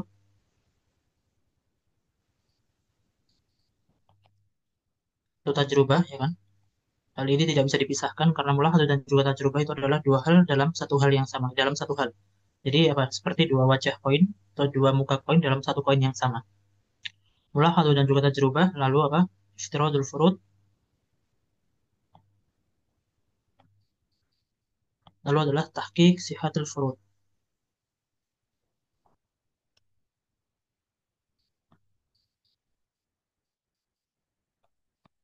Pertanyaannya, apakah tiga hal ini selalu ada dalam apa? Dalam melakukan istiqra' nakis,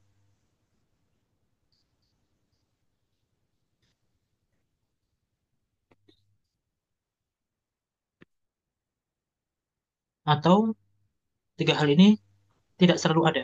Artinya bisa dipisahkan. Kita hanya bisa melakukan, misalnya, kita hanya melakukan mulahadzah saja, tanpa melakukan iftiradul furud, tanpa melakukan tahqiq sihatul furud, atau hanya melakukan dua hal ini saja, tanpa melakukan hal ini, seperti itu.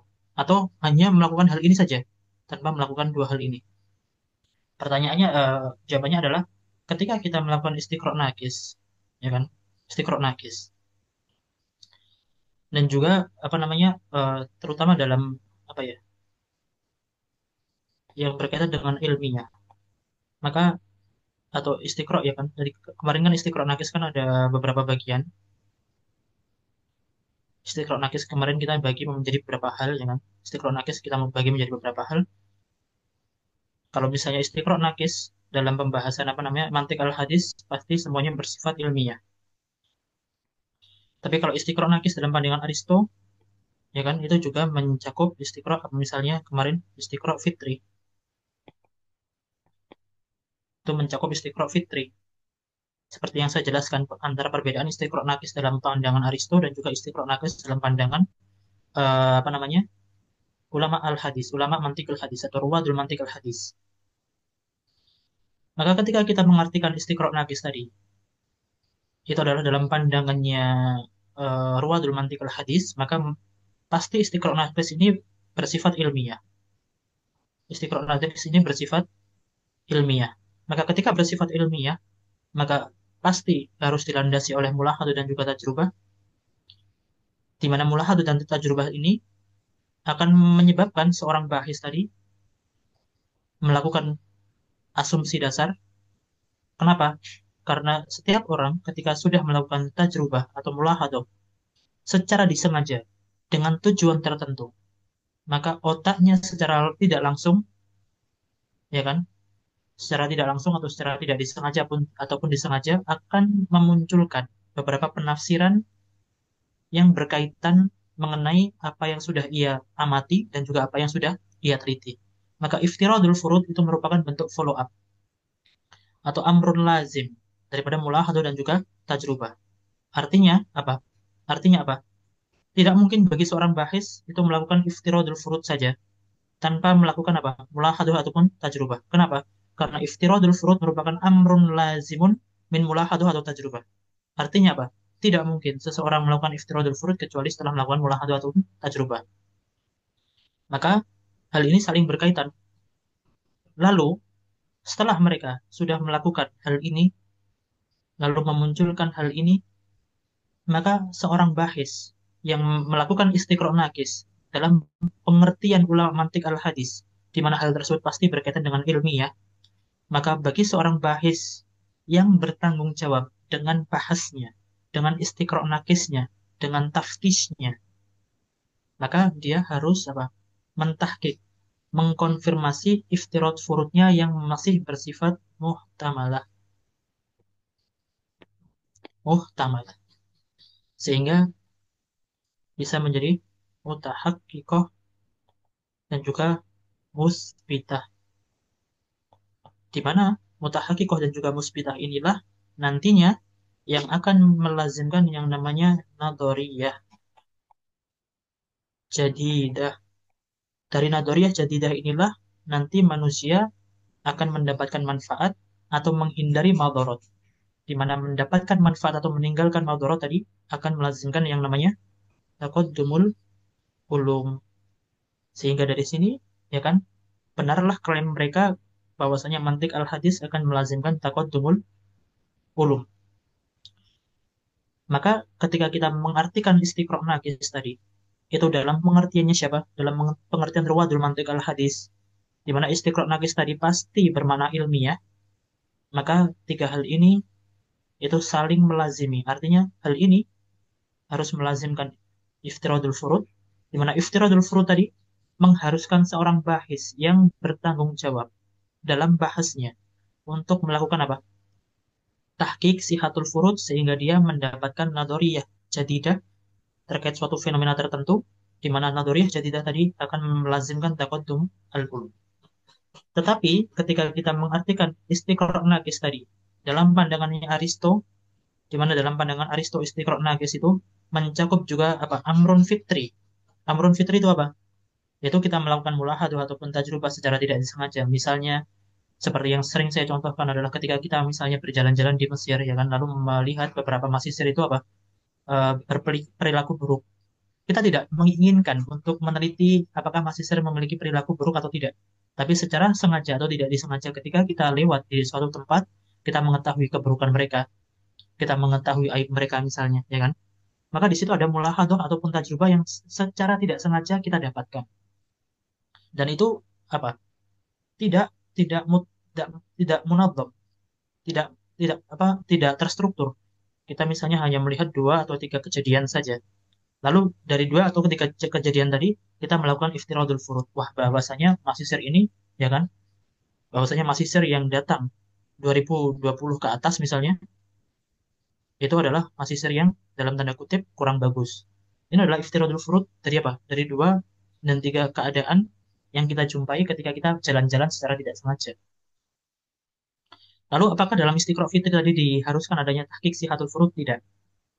Tidak diperlukan. Kenapa? Karena yang namanya istiqra' fitri itu apa? Istiqra' fitri tadi apa namanya dalam pembahasan kita kemarin dia adalah atas tasarruf fil hukum itu apa terlalu berburu-buru dalam mengambil kesimpulan sehingga dia melakukan takmim tanpa ada dasaran yang jelas sehingga memang istiqra' fitri itu tugasnya seperti itu yaitu apa melakukan tasarruf fil hukum terkait dua atau tiga kejadian saja tanpa adanya konfirmasi terkait iftiradul furud atau penafsiran yang sudah ia simpulkan tadi. Maka ketika pertanyaannya apakah dalam istiqra' nakis, ya kan, atau dalam suatu penelitian, maka penelitian tadi, penelitian itu kan istiqra' nakis. Apakah dalam satu penelitian atau dalam istiqra' nakis diharuskan adanya tiga hal ini? Maka saya jawab ketika istiqra' nakis kita artikan sebagai sebagaimana yang diartikan oleh Ruwadul Mantik al-Hadis, yang konotasinya pasti apa? Penelitian ilmiah. Maka tiga hal ini saling melazimi. Artinya hal pertama melazimkan hal yang kedua melazimkan hal yang ketiga. Kenapa? Karena tidak mungkin seseorang melakukan tahqiq sihatul furud saja se- tanpa sebelumnya dia melakukan apa? Iftiradul furud. Dan seseorang tidak mungkin melakukan iftiradul furud kecuali sebelumnya dia apa? Melakukan tajrubah dan juga mulahadzah. Seperti itu. Semoga menjawab. Ada yang lain?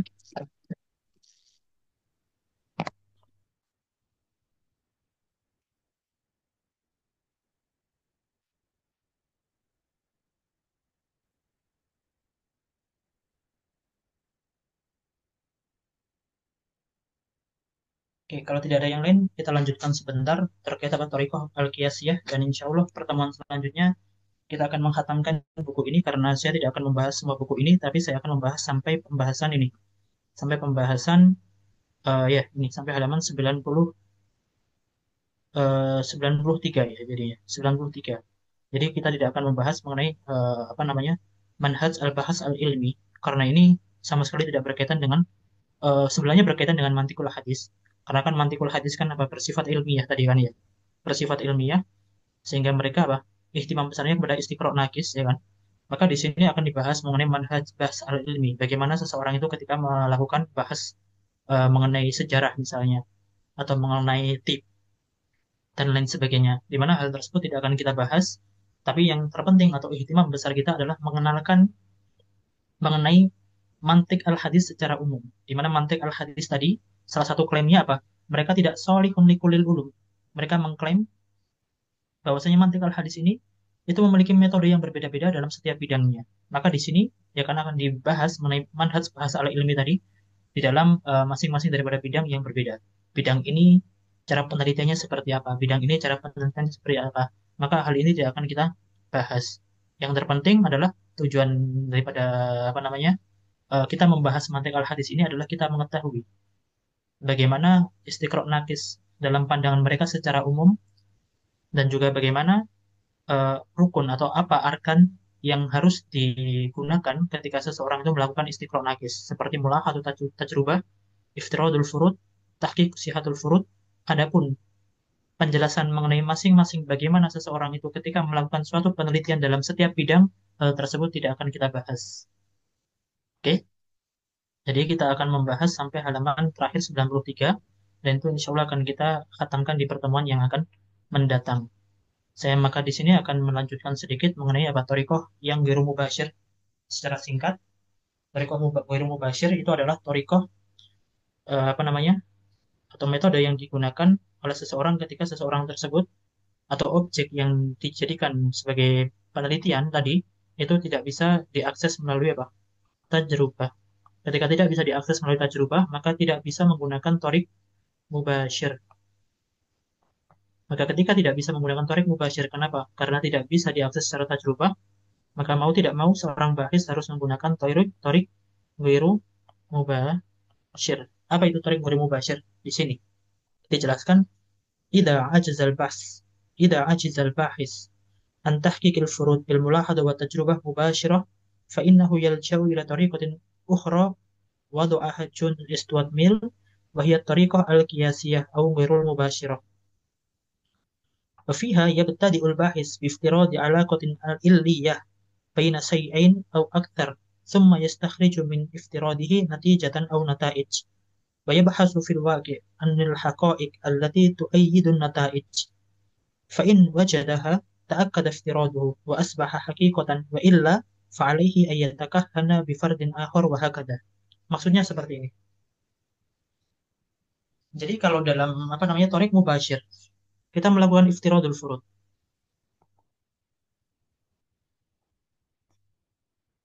Di mana iftiradul furud masih muhtamalah. Masih bisa jadi benar, bisa jadi salah. Maka kita mengkonfirmasinya melalui 4 hal tadi.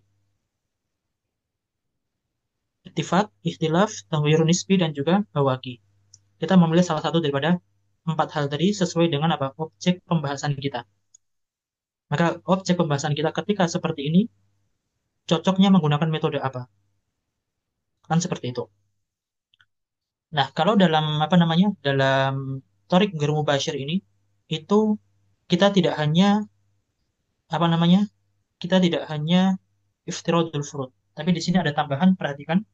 وفيها يبتدئ الباحث بافتراض علاقة علية بين شيئين أو أكثر ثم يستخرج من افتراضه نتيجة أو نتائج. Jadi dia melakukan iftiradul furud, menghadirkan beberapa furud, ya kan? Menghadirkan beberapa furud, di mana furud ini itu diyakini menjadi sebab terhadap sesuatu. Furud ini tadi diyakini atau di apa namanya? Dianggap menjadi sebab atau menghasilkan suatu natijah. Setelah kita melakukan iftiradul furud dan mengasumsikan bahwasanya furud yang kita asumsikan tadi itu menjadi sebab terkait suatu hal, baru kita nanti apa namanya? Tahqiq. Kita nanti apa? Konfirmasi. Apakah dalam wakilnya fard yang kita apa namanya? Asumsikan yang menghasilkan suatu natijah tadi itu sesuai dengan wakil atau tidak. Jika sesuai, maka fard kita benar. Tapi jika tidak sesuai, maka kita diharuskan untuk mencari fard yang lain yang menghasilkan natijah yang lain yang hal tersebut sesuai dengan wakilnya. Misal, contohnya, lau anna sahson, ya kan? Lau anna sahson ya'ishu bimufradihi fi syaqqatin wa qad qama bitartibiha bitariqatin jamilatin qabla khurujihi ilal amal. Jadi ada seseorang yang dia itu tinggal sendiri di dalam sebuah flat atau syaqqah di mana dia ingin keluar rumah, ingin keluar syaqqah. Sebelum dia keluar ya kan, syaqqahnya itu dirapikan sedemikian rupa. Wa hina ma'ada akhirun nahar wa fatahaha wajadal amti'ah muba'athirah wan nidam mukhtallan wal kutub mulaqat huna wa hunak. Fa inna awwala syai'in yatra'u li dhihnihi anna lisan dakhala syaqqah wa hadha huwal fard. Ternyata setelah dia kembali, dia menjumpai rumahnya itu berantakan. Maka syarat awalnya, ya kan, syarat awalnya adalah adanya apa? List, adanya pencuri. Di mana adanya pencuri tadi diindikasikan memiliki natijah apa? Rumahnya berantakan.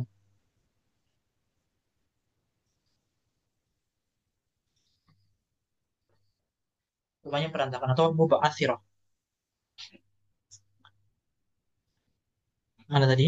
Fa inna awwalu syai' yatra'u li dhihnihi anna lisan dakhala syaqqah. Maka ini adalah syarat awal yang dianggap memiliki natijah tertentu, yaitu apa?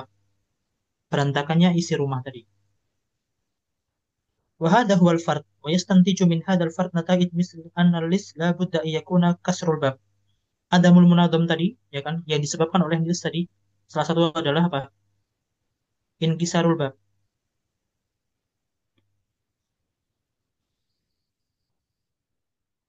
Itu apa? Kalau misalnya ada apa namanya? Ada pencuri, pasti misalnya pasti lewat kalau lewat pintu ya kan, pasti pintunya apa? Rusak. Yang kedua, auhat min nawafid atau merusak jendela. Jadi kita apa? Pertama melakukan asumsi adanya list ya kan. Di mana list tadi itu menyebabkan apa? Natijah tertentu. Apa natijahnya? Adamul munadham secara umum. Adamul munadham tadi secara umum itu bisa kita perinci. Itu ketika list tadi masuk ke rumah, maka natijahnya apa? Inkisarul bab atau apa namanya? Hatfun nawafid, itu jendelanya rusak, atau sakubul haid, yaitu apa? Merusak dinding yang terbuat dari apa namanya? Misalnya terbuat dari kayu dan lain sebagainya.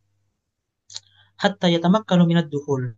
Wala budda iyakuna sarakal mal al mudakhkhar fil maktab atau akhadha ba'dul muhtawiyat ats-tsaminah allati yahtafidu biha. Jadi apa namanya? Syarat awal tadi, list tadi, kita asumsikan memiliki natijah. Itu apa? Adamul munadham. Adamul munadham ini tiga hal ini misalnya. Lalu kita juga asumsikan bahwa si analis tadi ketika masuk itu mengharuskan adanya apa? Zawalul mal. Kan seperti itu. Jadi ketika ada list atau bahwa kita mengasumsikan adanya seseorang yang masuk rumah yang akan mencuri, maka natijah yang apa namanya yang dihasilkan dari pencuri tadi adalah apa? Adamul munadham dan juga zawalul mal.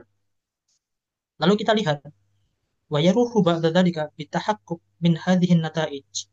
Lalu kita sebagai pemilik rumah itu mengkonfirmasi apakah natijah-natijah ini yang kita dapatkan dari asumsi awal berupa adanya apa namanya berupa adanya pencuri tadi itu terjadi dalam wakil atau tidak.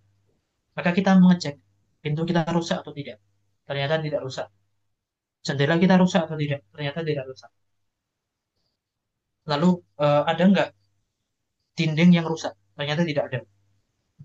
Lalu kita juga mengecek beberapa barang berharga. Ada nggak yang hilang? Ternyata tidak ada. Artinya apa? Wakil itu menyatakan takdib kepada apa? Takdibul furud.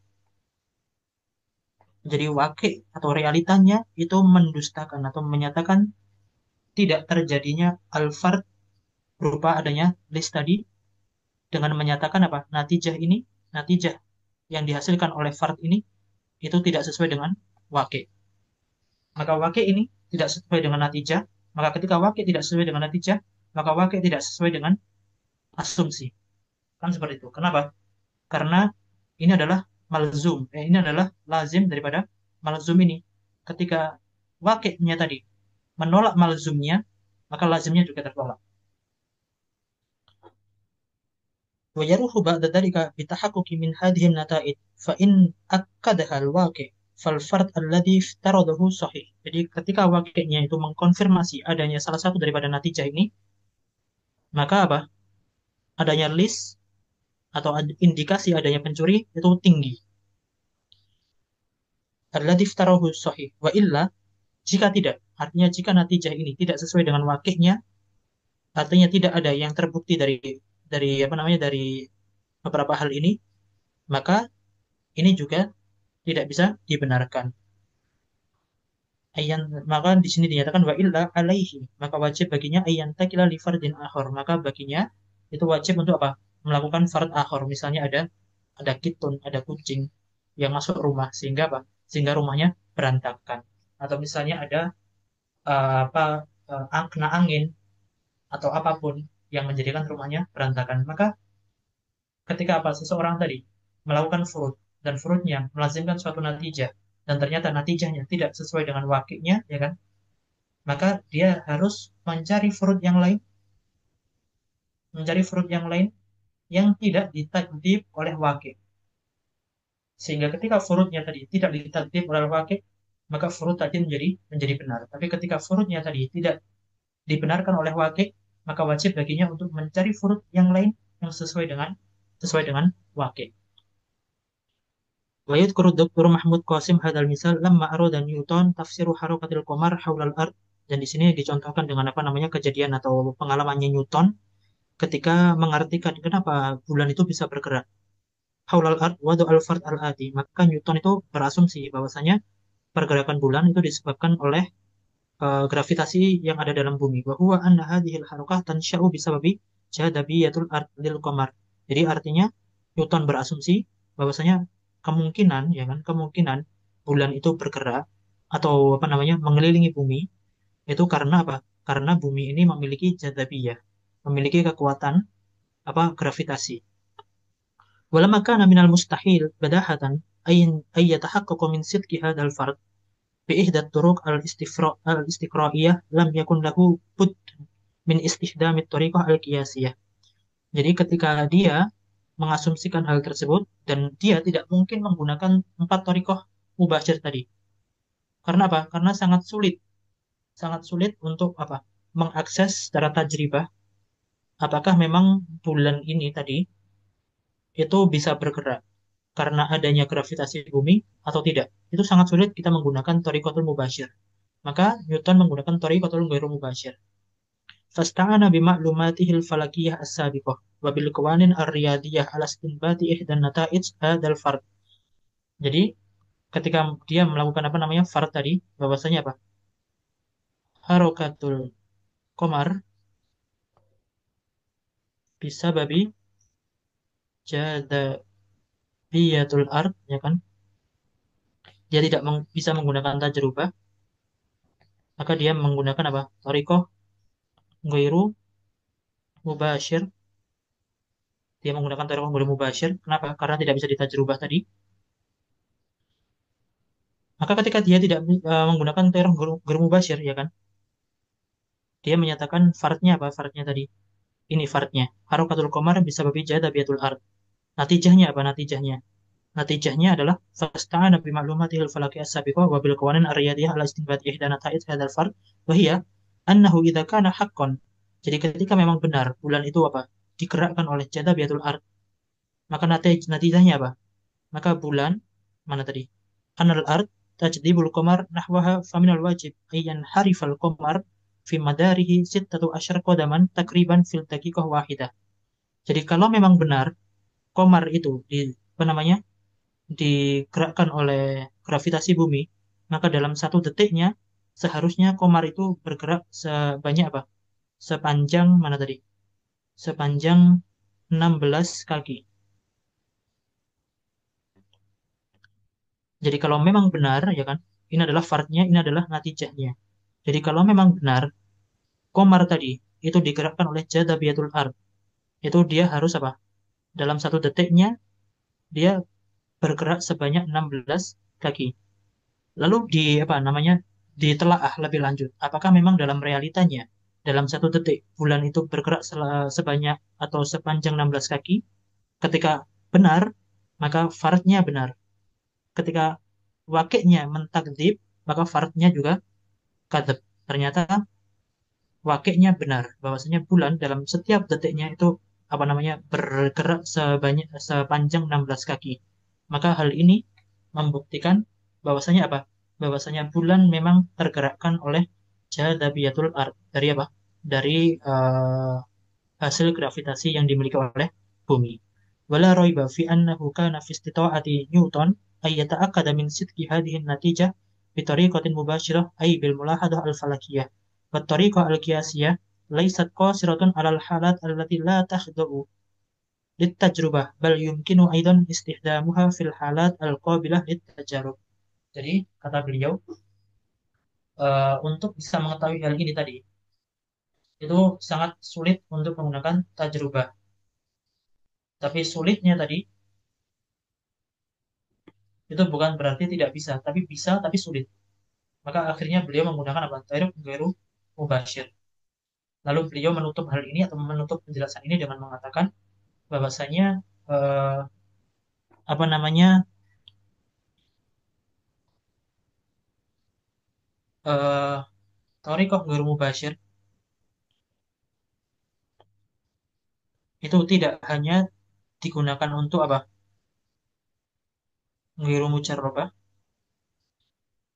tapi juga digunakan untuk sesuatu yang bisa. Artinya Tairuk Gairu Mubashir itu bisa digunakan untuk objek penelitian yang tidak bisa ditajrubahi atau bisa ditajrubahi. Sedangkan Tarik Mubashir itu hanya mujarrabah saja. Sedangkan yang baru mujarrabah itu tidak bisa diakses melalui apa? Thariqah Mubashir. Maka ini adalah pembahasan mengenai tahqiq sifatil furud. Silakan kalau ada yang ditanyakan, kalau tidak ada akan kita tutup.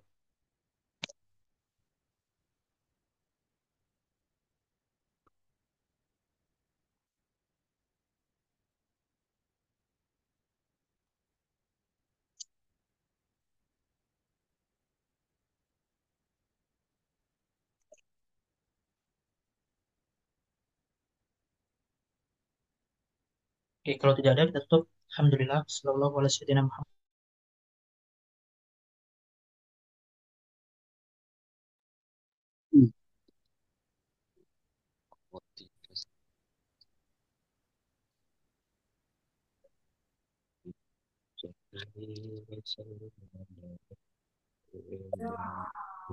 Gila baru diaktifin semuanya. No respect banget guys kalian. Ya Allah, Tan. Bangun, Tan.